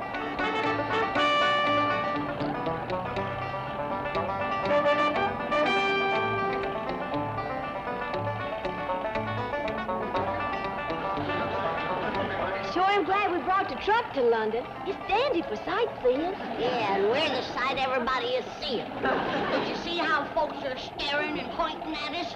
They know we run out on the feud. Now, Granny. She's right, Uncle Jed. Ain't no other reason they'd be laughing at us. Pay no attention to her. Just drive on to the palace. We got business with the Queen. Mr. Drysdale? Yes? Now, this is your car, sir. Oh, where are the hillbillies? If you're referring to the Earl of Clampett and his family, sir, they went off in the royal truck. They've gone? Yes, they said they wait for you in front of Buckingham Palace. Oh, no. Do you think you can beat them there? Well, considering the car and the driver, sir, I'd say it was a sure thing.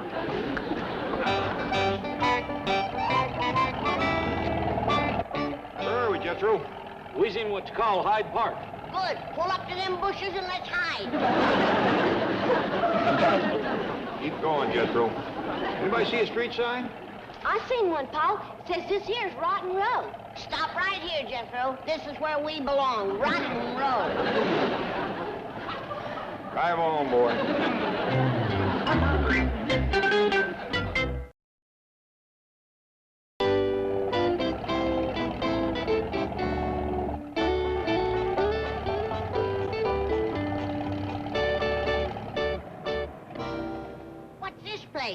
Is that the Queen's Palace? No, sir. This here is the Tower of London, where the royal prisoners are beheaded and flogged and such. What'd you stop here for? Because I'm tired of folks pointing and laughing at us for running out on a feud. You think they ain't gonna laugh at us here? 4 chickens sitting on a truck. Well, if they laugh at us here, I just haul the rascals into the tower and set the royal flogger on them. Drive on, boy. Heads are gonna roll. We is gonna roll now. Head for the palace. Do what he says, Jethro. Everybody else has laughed at us. Might as well let the Queen have some fun.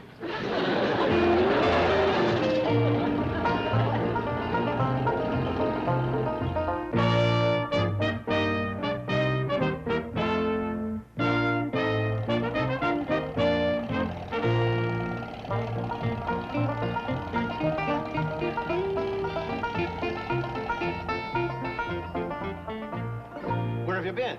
All over London. Jethro should have told us he didn't know how to get here.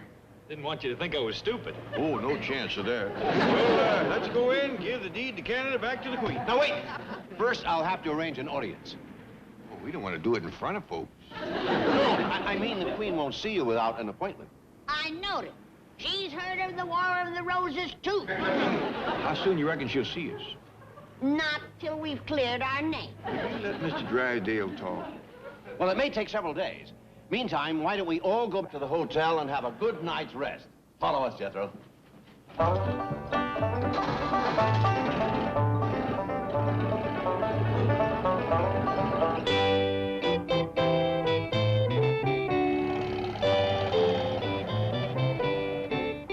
Miss Hathaway and I will go in and make arrangements. You want us to come along? No. Wait here. We might have to try another hotel. Hear that, Jed? We might not be able to get in. Reckon they heard about the feud, too. Yeah. Ain't got nothing to do with it. It ain't, huh? Oh, soldier, come here. Yes, madam. Have you heard about the War of the Roses? Oh, indeed, madam. See? How much you know about it?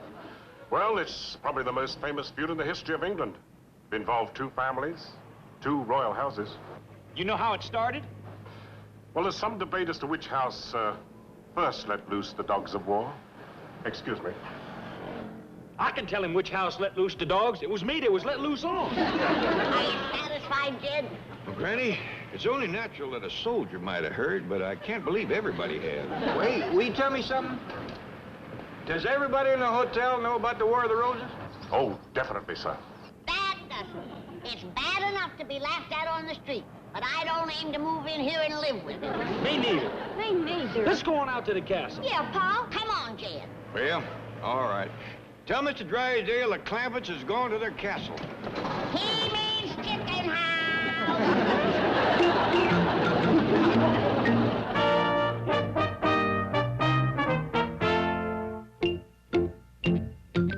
Thank you for alerting us, Mr. Drysdale. Yes, I'll have them phone you, sir. Good day. Tetley? Yes, Mr. Farish. The Clampetts are driving out from London. Assemble the staff in the courtyard. We must give them a royal welcome. At once, Mr. Farish.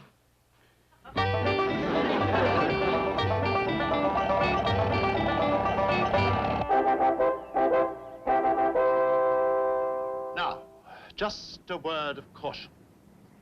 Let us not mention the presence of the Clampett family to our friends in the next castle. Colonel Dumbarton has not forgotten the Black Knight, Master Jethro, riding through his prize roses. Excuse me, Mr. Faversham, sir. A group of gypsies is approaching the castle. Really? Yes, and they're driving a most disreputable-looking vehicle. These vagabonds are going to spoil the arrival of the Clampetts. Mr. Tetley, those vagabonds are the Clampetts. Tetley, steady. Steady.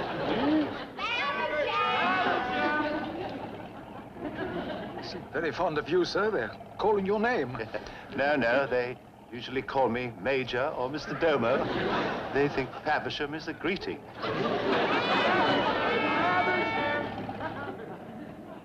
Faversham, Mr. Domo. Faversham, sir. And welcome to all of you from all of us. Oh, Mr. Clarence, Mr. Drysdale would like you to ring him at the hotel as soon as possible. I'll do that right away. Yes. Jethro, you tote in the bag. Hey, I'm a knight. We got lots of churls for such things. And they'll take care of that. Mr. Tetley, everybody, Mr. Domo, I want to have a word with you. Mr. Domo, Madam? I want to ask you something about them folks in the next castle. Oh, yes, madam. Colonel Dumbarton. He's a colonel. Retired. Of Her Majesty's Indian service. He's an Indian fighter. That's all in the past, madam. Though I must say, he likes to run his castle in a military manner. I'm afraid we's in for trouble. Oh, you've nothing to fear from the colonel, madam. Confidentially, the old gentleman is usually in his cups. Gentlemen, the Queen. The Queen.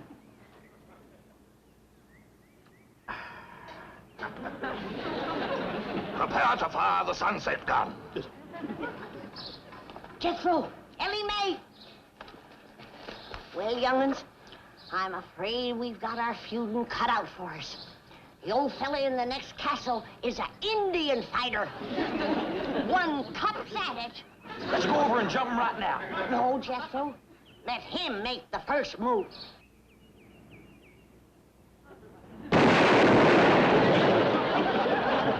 What was that? Sounded like a cannon. He's fired the first shot. The War of the Roses is on! Come on! Granny, there's a lot of darn nonsense. Come on, it ain't no such thing. Now, it ain't gonna hurt you none. I got things to do. The first thing you gotta do is sit down here and get your hair cut. My hair don't need cutting. If it gets any longer, I'll have to braid it. I declare, you fight hair cutting like a steer fights branding. Well, the last time you cut my hair, you did brand me. How did I know somebody poured hot gravy in my bowl? Smarted considerable. Sure plastered your hair down nice, though. No, I might go to selling that stuff. Gravy? Sure made your hair look mighty sprucey. Yes, sir. You were slicker than a peeled onion. Smell like one, too. I'd go to selling that stuff. I could put an ad in one of them catalogs. If you want the girls to stop and stare, put Granny's gravy on your hair. All right, Granny, come on. Let's get on with it.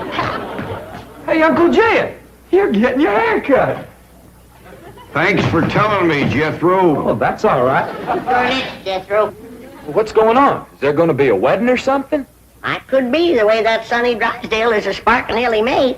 Oh, he's with her right now, up by the cement pond. I better get right out there and keep an eye on him. Now, you sit still and leave those young'uns alone. Can't you remember how it was when you was a boy? Yeah. I better get right out there. It's broad daylight. And besides, they swimming. No, they ain't. He's a sitting on the bank, and he's a holding her hand. What an interesting hand you have. I see a man, a handsome Harvard man. Where? Right there on your heart line. Oh, that's just the one I got from picking up toes. Ellie, you mustn't let horrid, slimy creatures touch you. Oh, heck, you ain't slimy, Sonny. Just a mite greasy from all that oil you smear on yourself. What a precious paradox you are. What a charming contradiction. You look pure Park Avenue and you speak pure Tobacco Road. That good? Good, it's fascinating. You're a challenge to me, you child of nature. You are the raw clay from which I will mold a perfect woman, worthy of a perfect man. Me. You know Shaw's Pygmalion? I don't even know Shaw, let alone his pig. Oh, you woodland sprite! You forest little bird. You are so refreshing after all those intellectual types of Vassar and Wellesley. You make me feel superior. That good? Good? It's divine.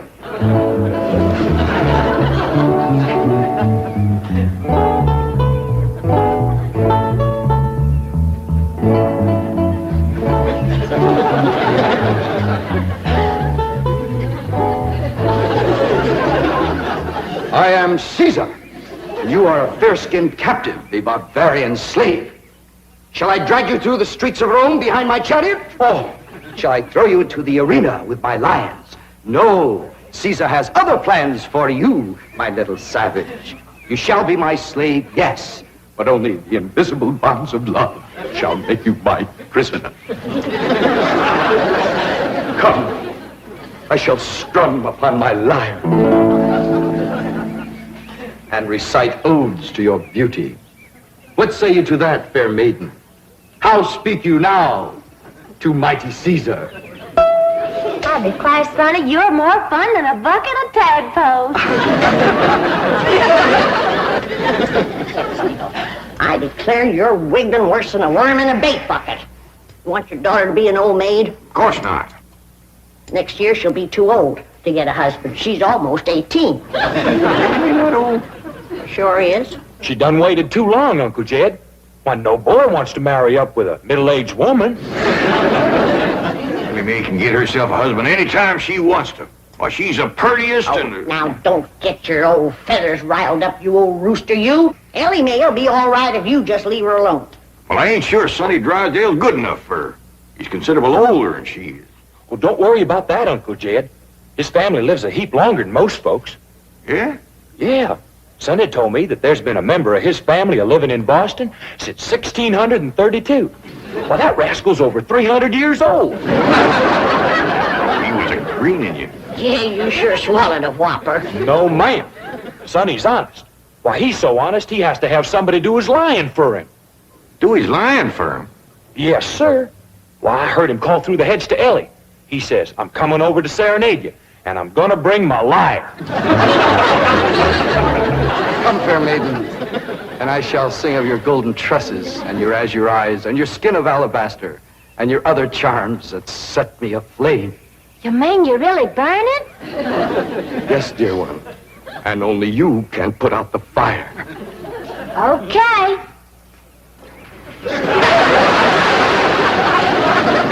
How's that, Sonny? You feel better now?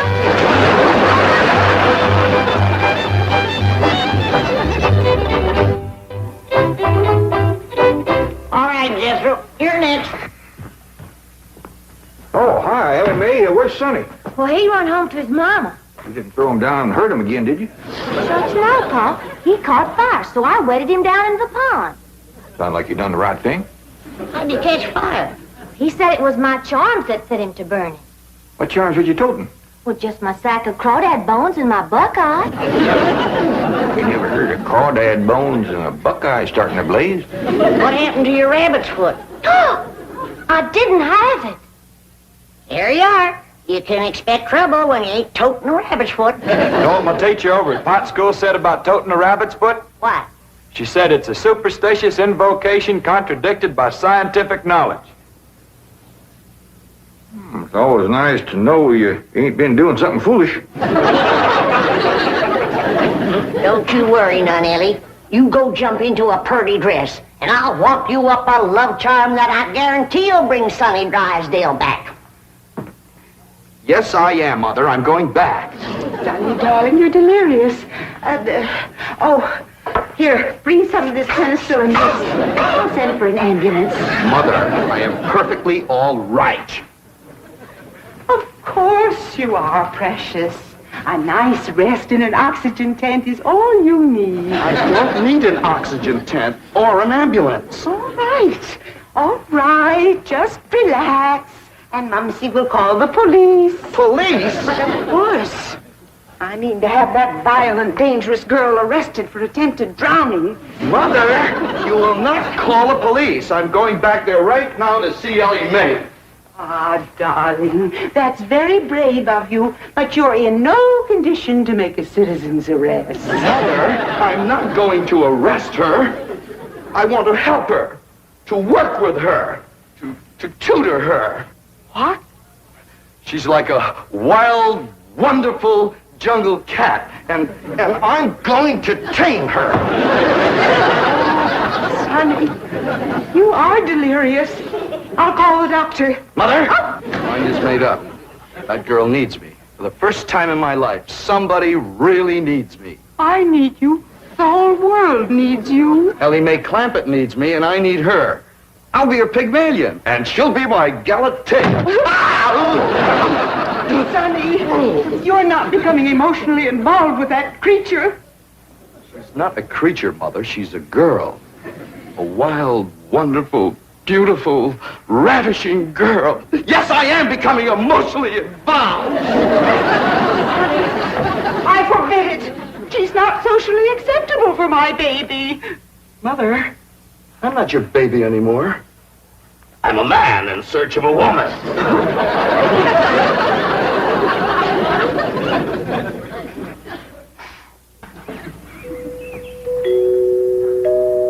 There goes that music again. Pedro, did you ever find out where that's coming from?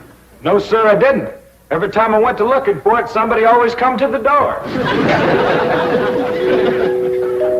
This time I'm gonna find it for sure. You see? Oh, bonjour, Jethro. Oh, howdy, Miss Hathaway. No. When I say bonjour, Jethro, you say bonjour, Mademoiselle Jane. Now say it. Bonjour, Mademoiselle Jane. Bonjour, Mademoiselle Jane. That's very good, except for the mwah sound. Must be soft. Mwah. Mwah. No. Watch my lips closely. Mwah. Try that. Mwah. Try it again. Mwah. That's closer. Try again. Mwah. Once more. Mwah. Close in on her, Jethro. Oh, Mr. Clampett, I was attempting to teach Jethro to articulate the Gallic diphthong. No matter what fancy name you call it, he ain't very good at it. You'll learn. But now to the purpose of my visit. Is Sonny Drysdale here? No, but he will be. Granny's out in the kitchen whomping up a love charm for Ellie to give to him. She said it'll bring him on the run. Mr. Clampett, I am reluctant to disillusion you about so-called love charms, but they are mere superstitious invocations and have been proved to be completely ineffective. Granny sets great store by him.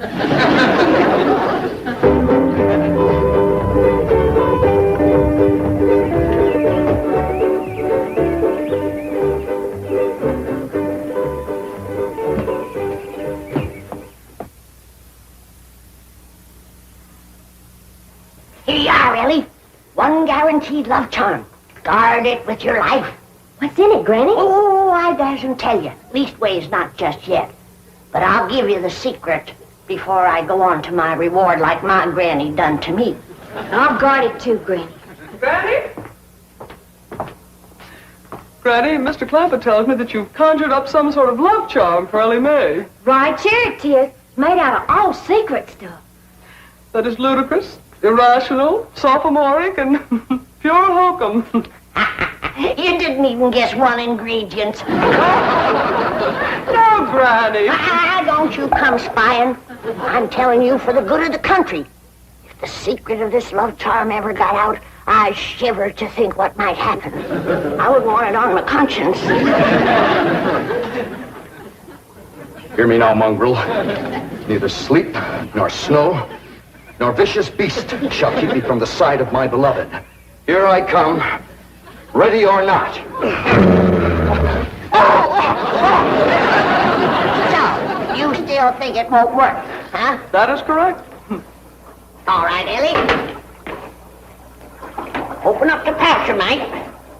Now, when I drop this starting powder in it, quick close it. Press it to your heart. And say, darling, darling, my true love, come a-swooping like a dove. Darling, darling, my true love, come a-swooping like a dove. This is Ellie! Ellie! I have flown to your side in spite of all danger. What fate, what power have I to thank for giving wings to my feet? That little old charm maker, me.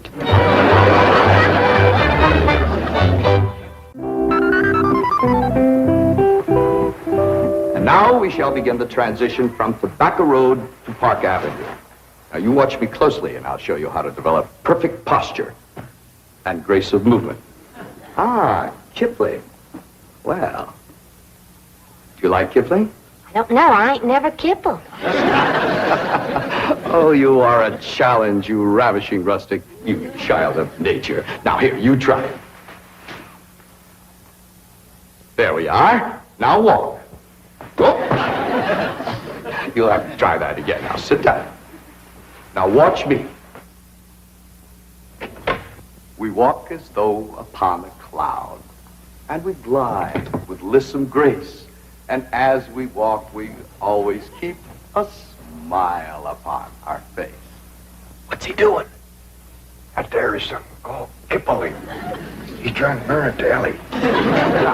This is how you sit in a chair, smoothly and gracefully. There ain't no chair where he's a-sitting. I know. What do you reckon's wrong with that rascal? Appears to me he's about 2 bricks shy of a load. Turn old Duke loose so we can go in there and protect Ellie.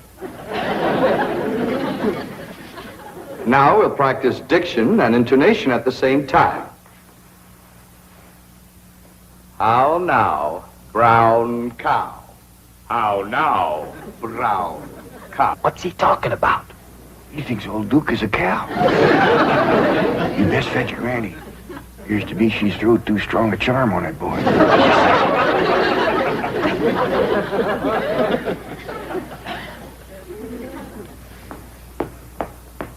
Here you are.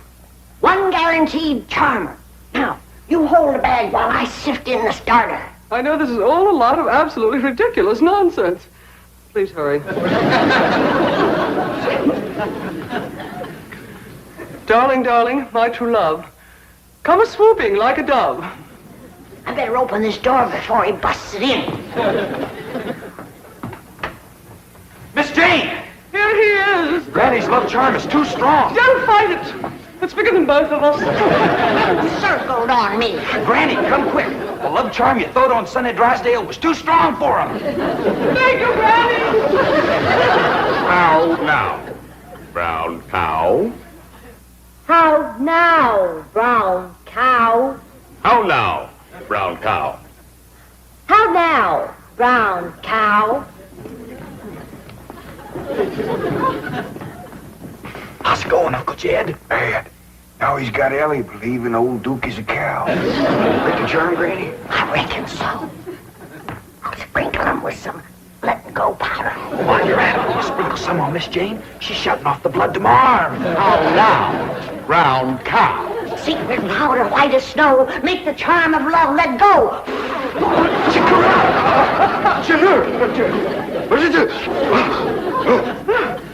The spell is broken. Now, please, everybody listen to me. I must have complete quiet and concentration if I am to transform this bucolic beauty into a sophisticated debutante. Now, I have studied drama at Yale, Harvard, Princeton, and Dartmouth, and I am probably the only living man who can accomplish this difficult cultural metamorphosis in the brief time available. Now, everybody please go while I transfuse into this simple, untutored mind the charm, the polish, the splendor that is Sonny Drysdale.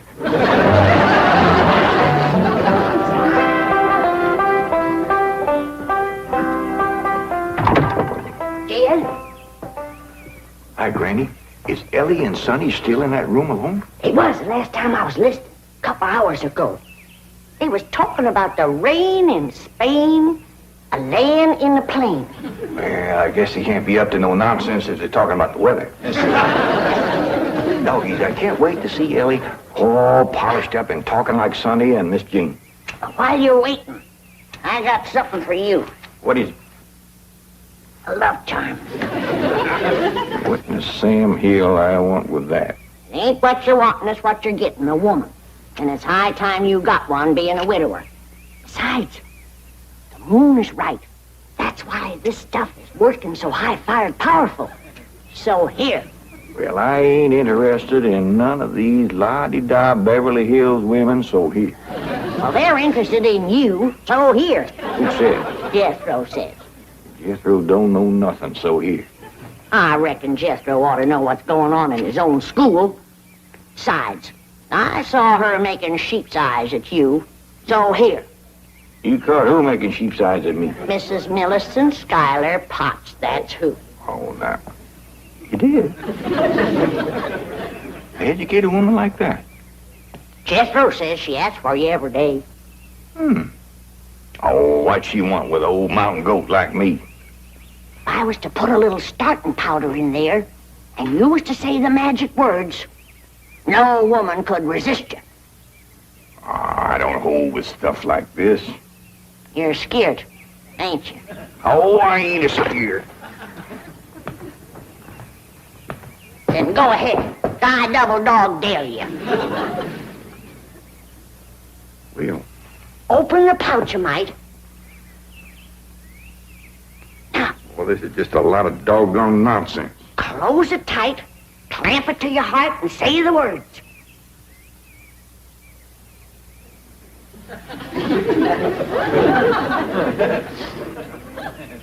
Darling, darling, my true love come a-swooping like a dove. Where is he? Where's my dog? It's Mrs. Drysdale.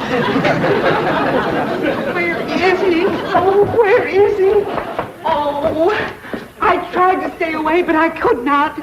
He's mine, and no other woman shall have him. Drysdale, you're a married woman. Think of your husband. Care about my husband. I want my darling, and no one is going to keep me from him. I sure hate to have to do this, but...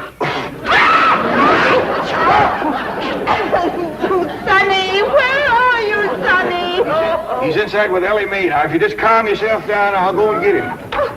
Keep it coming, Miss Drysdale. Howdy, Ma.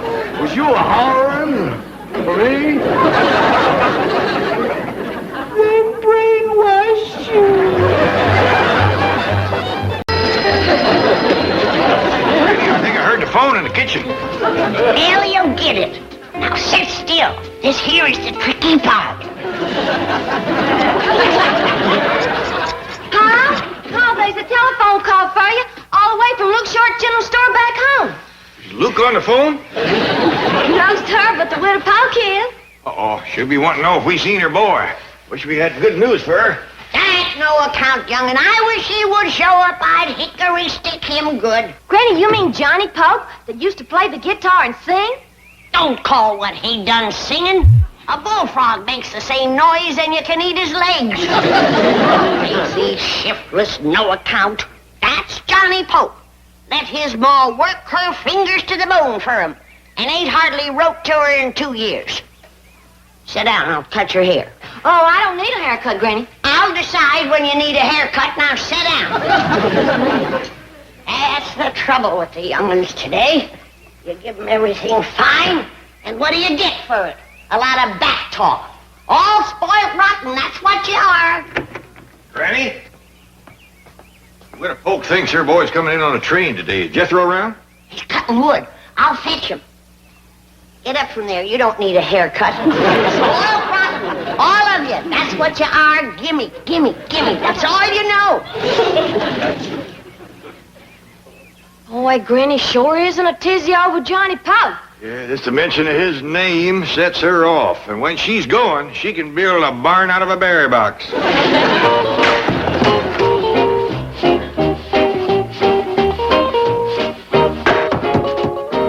Ain't gonna be nothing but trouble with that Johnny Polk around here. Jethro will get to be just like him. Them two always was thick as cold molasses. First thing you know, Jethro will quit writing to his ma. He'll go to loafing all day, scrapping with Ellie, smart-mouthing his Uncle Jed, and backsassing me. Sass me, will you? Now, Jethro and me will drive down to the freight yards. I reckon Johnny will be riding in on the rods or empty boxcar. You know, Paul, I'll be real glad to see old Johnny Polk again. Me and him used to have some dandy wrestling matches. Well, I don't believe I'd wrestle with him on this trip. He's growed a lot since them days. Well, I bet y'all can still whoop him. And I bet you he'd let you. But you're a young lady now. I want you to act like one and look like one. Go put on a dress. Well, Johnny wouldn't even know me with the dress on. Well, I'll introduce you. Now, scoot. Hey, Uncle Jed, what is Granny so steamed up about? I'll tell you on the way down to the freight yards. Come on. Hey, let me tell you what happened. I was outside chopping wood to beat the band, and I bent over to pick up the last stick of wood just like this. Right, you more. I write Ma once a week. Better write her twice a week. That's a good idea. Come on, let's go. Hey, fire, Uncle Jed. I ain't got that much to tell her. You quit smart-mouthing your Uncle Jed. I ain't smart-mouthed than Uncle Jed. Now he's sassing me. See what that Johnny Poke has done, and he ain't even here yet. Is Johnny Poke coming here? Yeah, if we don't get out of here, come on, let's go. I ain't done talking to him yet. Somebody's got to set him straight. Well, I ain't done nothing. He's sassing me again. You give Jethro a good talking to. I'll wait for him outside. That's better. Sit down. When I say sit, you sit. Let her blow off a little steam. I'll see you out front. I declare I don't know what the young'uns of today are coming to. Back-talking, sassing their elders, riding them surfboards down the freeway, going to the beach, having them bikini roasts. You sit still when I'm talking to you. See what I mean? No respect. That's today's young'uns. That sassing young whelps. No more manners than a hound dog puppy. I say they ought to be learnt a lesson. Showed what kind of ornery whelps they are. They ought to be punished.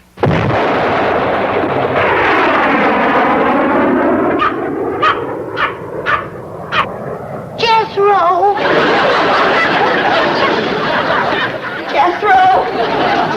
I'm so sorry. I didn't mean it. Oh, Jethro.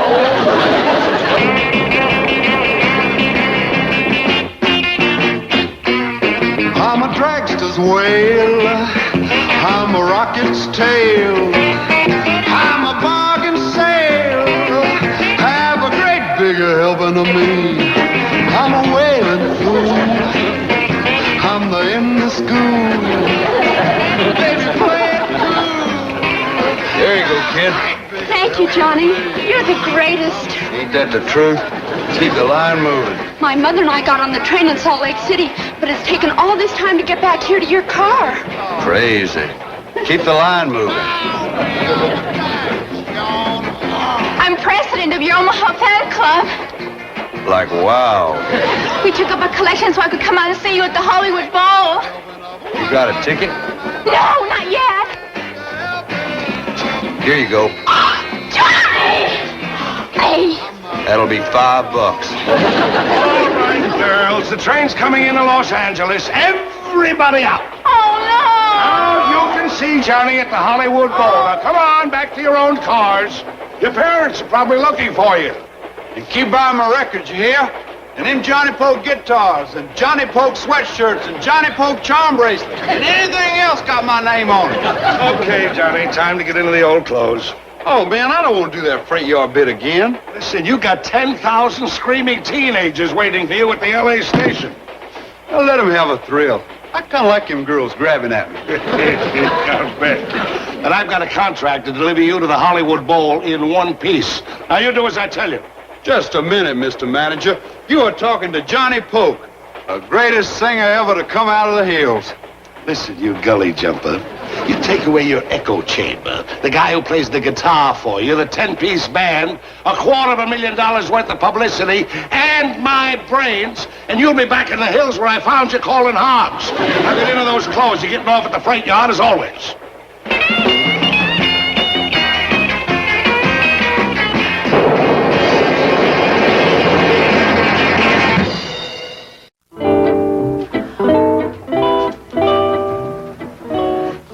You naughty puppy. Put your cousin down. Cousin? Never mind. Granny, you never liked a puppy in your kitchen. Don't call him a puppy. It was me calling him one that started all this mess. What mess?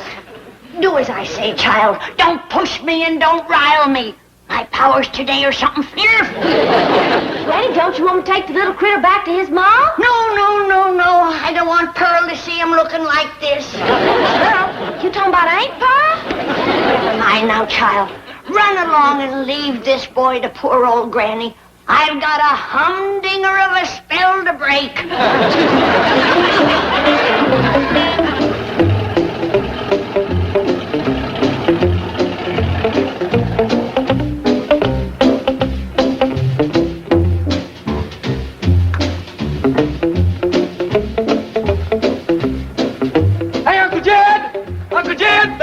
in this boxcar? That's me, boy. Sorry. Hey, yonder comes a boy who looks a heap like Johnny. Yeah, that's him. Hey, Johnny! Johnny Pope! It's me, Jethro, Uncle Jed. Jethro! How are you, Johnny? Hey, Mr. Clampett. Howdy, boy. Did you fellas just get here? Yeah, just a few minutes ago. Man, it's a long ride out here, one of these things. Yeah, it ain't the best way to travel, but when your pockets is empty, that's a good place to put your pride. Yeah, I know what you mean. Well, how do you like that manage your mind? I'm making $30,000 a week, traveling in a private car, and he lets me get off the train without a dime in my pocket. You don't have to put on airs with us, Johnny.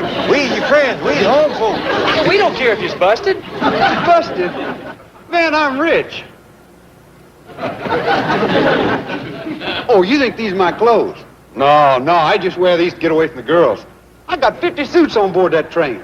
I got suits made out of gold, out of silver. Alligator, snakeskin, you name it, I got it. What train is that, Johnny? You mean this one? No, man. That big silver streamliner, the Johnny Polk Special. Well, it's gone now. Just put it out. Along with your 50 suits, huh? Johnny, I think you're on the fever. Man, he'll be all right as quick as he gets his belly full of Granny's grits and jowls. Come on. Grits and jowls? Man, I don't eat nothing but steaks that thick. I got a special cook travels with me every place I go. Is he on that silver train that run off with your silver suits? Yeah. You see, I couldn't ride into the Los Angeles station because there's 10,000 girls there waiting for me. And they are all crazy about me. Well, come on, Johnny. Come on, where? Home with us. Now, don't you worry, Jethro. I've done whopped up some of my most powerful spell-busting powder. I'll have you back to a boy in no time. Magic powder, white as snow. Bring back the one that I love so. Eye of a newt, tail of a toad. Bust up the spell that I done sewed.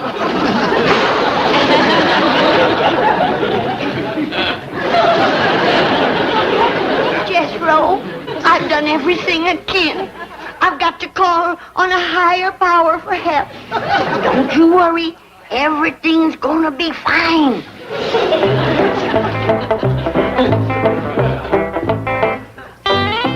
I know I don't deserve it. I've been ornery and short-tempered. But if you turn that puppy dog back into Jethro, I'll mend my ways. I'll be kind and gentle, and I won't do no complaining.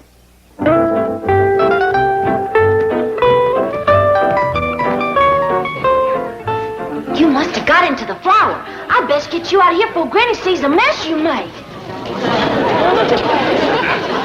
And I won't drink none of my rheumatism medicine without I got a honest-to-goodness twinge. And I won't scrap with Miss Drysdale. Thank you.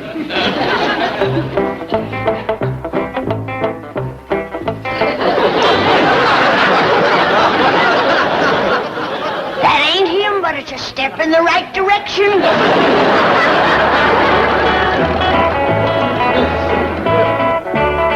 Hurry, boy. These sneakers is too little on me. I got to go get my boots on. Come on, Johnny. I told you I ain't staying here. I'm going to the hotel and have me a party. Now, I promised your ma I'd find you and look out for you. First thing you need is some good hot victuals. First thing I need's a good stiff belt. Well, if that's what it's going to take, might just do you some good at that. I'm staying. Don't you remember, Jethro? A tall boy, about so high, lots of thick black hair, real handsome, and the nicest young'un you'd ever want to meet, if you ain't already.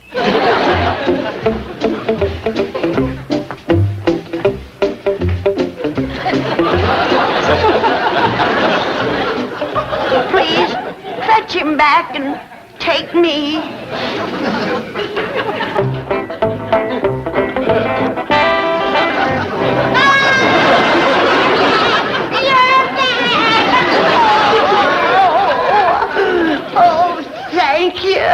Oh, about taking me. I ain't in no hurry if you ain't. Oh, you're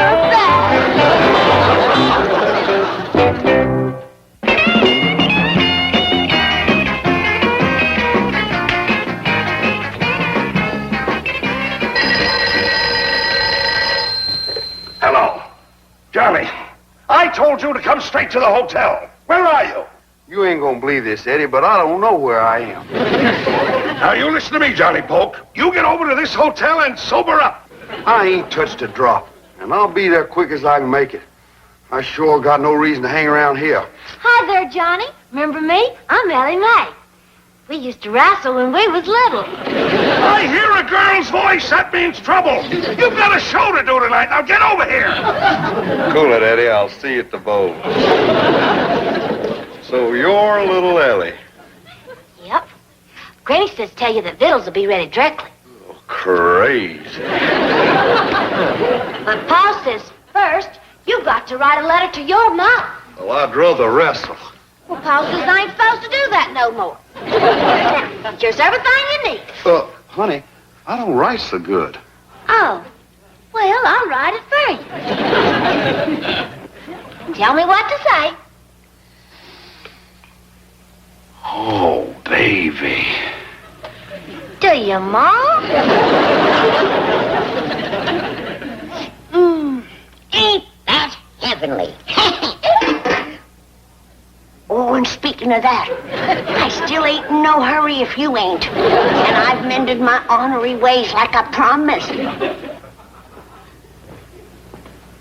Now, Granny, I know how you feel about Johnny Pope, but I hope you don't go to whomping him right off. What? I grant you he needs it. That boy tramples on the truth worse than he did back home. He was such a liar then, he used to have to get somebody else to call his dog for him. Are you talking about sweet, lovable, hard-working Johnny Poke? Oh, I'm talking about lazy, good-for-nothing Johnny Pope. Boy used to lay around the cabin so much his ma had to dust him. He said it. I didn't. Who are you talking to? Nobody. Jed, can't you say anything good about Johnny Poke? Well, yes, I can. Appears like he'd give up singing. Even got rid of his guitar. Oh, I'm sorry. Sorry? Granny, that boy used to sing so bad that tomcats would throw things at him. He said it. I didn't. What's he mumbling about? The young'uns of today, Jed. Oh, I love 'em all. They're so sweet and good and kind and well-behaved. Have you got into your rheumatism medicine? No, I took the pledge. Cross my heart. I ain't had a drop. Now, Johnny, stop that nibbling on my ear. Pa says you can't have victuals till you get this letter wrote. Letter, baby. Let's have a little action. Let's what to see. That's what? What to see? Well, how about the fruit? Swim? Oh, yeah, we got a cement pond out back. Baby, how can you look so round and be so square? I don't know what you're talking about, Johnny. Well, forget about it, honey. I don't dig those new jumping around steps too much myself. Give me the good old days when we used to hang on to one another. Remember this? I sure do. Ellie, I told you can't wrestle no more. Heck, I can't. I whooped him quicker than I used to. It ain't ladylike. Well, he started it. Oh, he did he? Yes, sir. He says, let's have a little action. Oh, we might just do that. Hey, man, how long I got to split wood? Until you earn this $10 to send back home to your ma? Listen, Mr. Clappett, you get me to my hotel and I'll send Ma $10,000. I'd rather have 10 of these than 10 million of them dream dollars you keep talking about. Man, I use those to light cigars. I'm worth $1 million. I got 6 gold records. 4 secretaries do nothing but answer my fan mail. There's Johnny Poke record player, Johnny Poke guitar, Johnny Poke picture books. All on that silver train, huh, boy? Now, hold on, Granny. You ain't gonna whomp with my guitar, are you? Why, I ain't gonna whomp that sweet young'un. I want to hear him play and sing. You what? That ought to buy me a few extra days. Well, you've been bragging a lot. You show us something, you won't have to chop no more wood. Here, you can keep this. Man, you're on. Now, this here's the song that made me famous.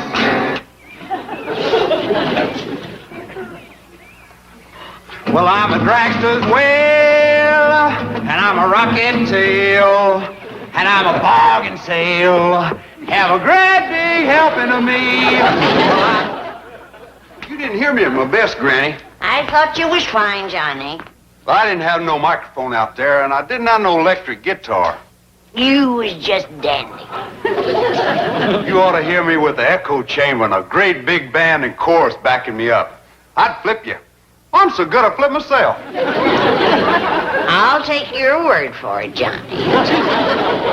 You ought to see the way the girls fight one another just get close to me. Thousands of them screaming, "We want Johnny. Johnny's the king." When I commence singing, they swoon with joy. And then when I'm done singing, they trample one another to give autograph. I have to fight my way through a solid wall of girls getting my limousine. Yeah, Granny, I'm the greatest. Give me that, you young whippersnapper. Now, you sit down. I'm going to tell you a few things. Sorry, Granny, I got to get to the bow. When I say sit, you sit. That assassin young scallywag. Now, there's one that wants punishing. Ain't got the manners of a varmint.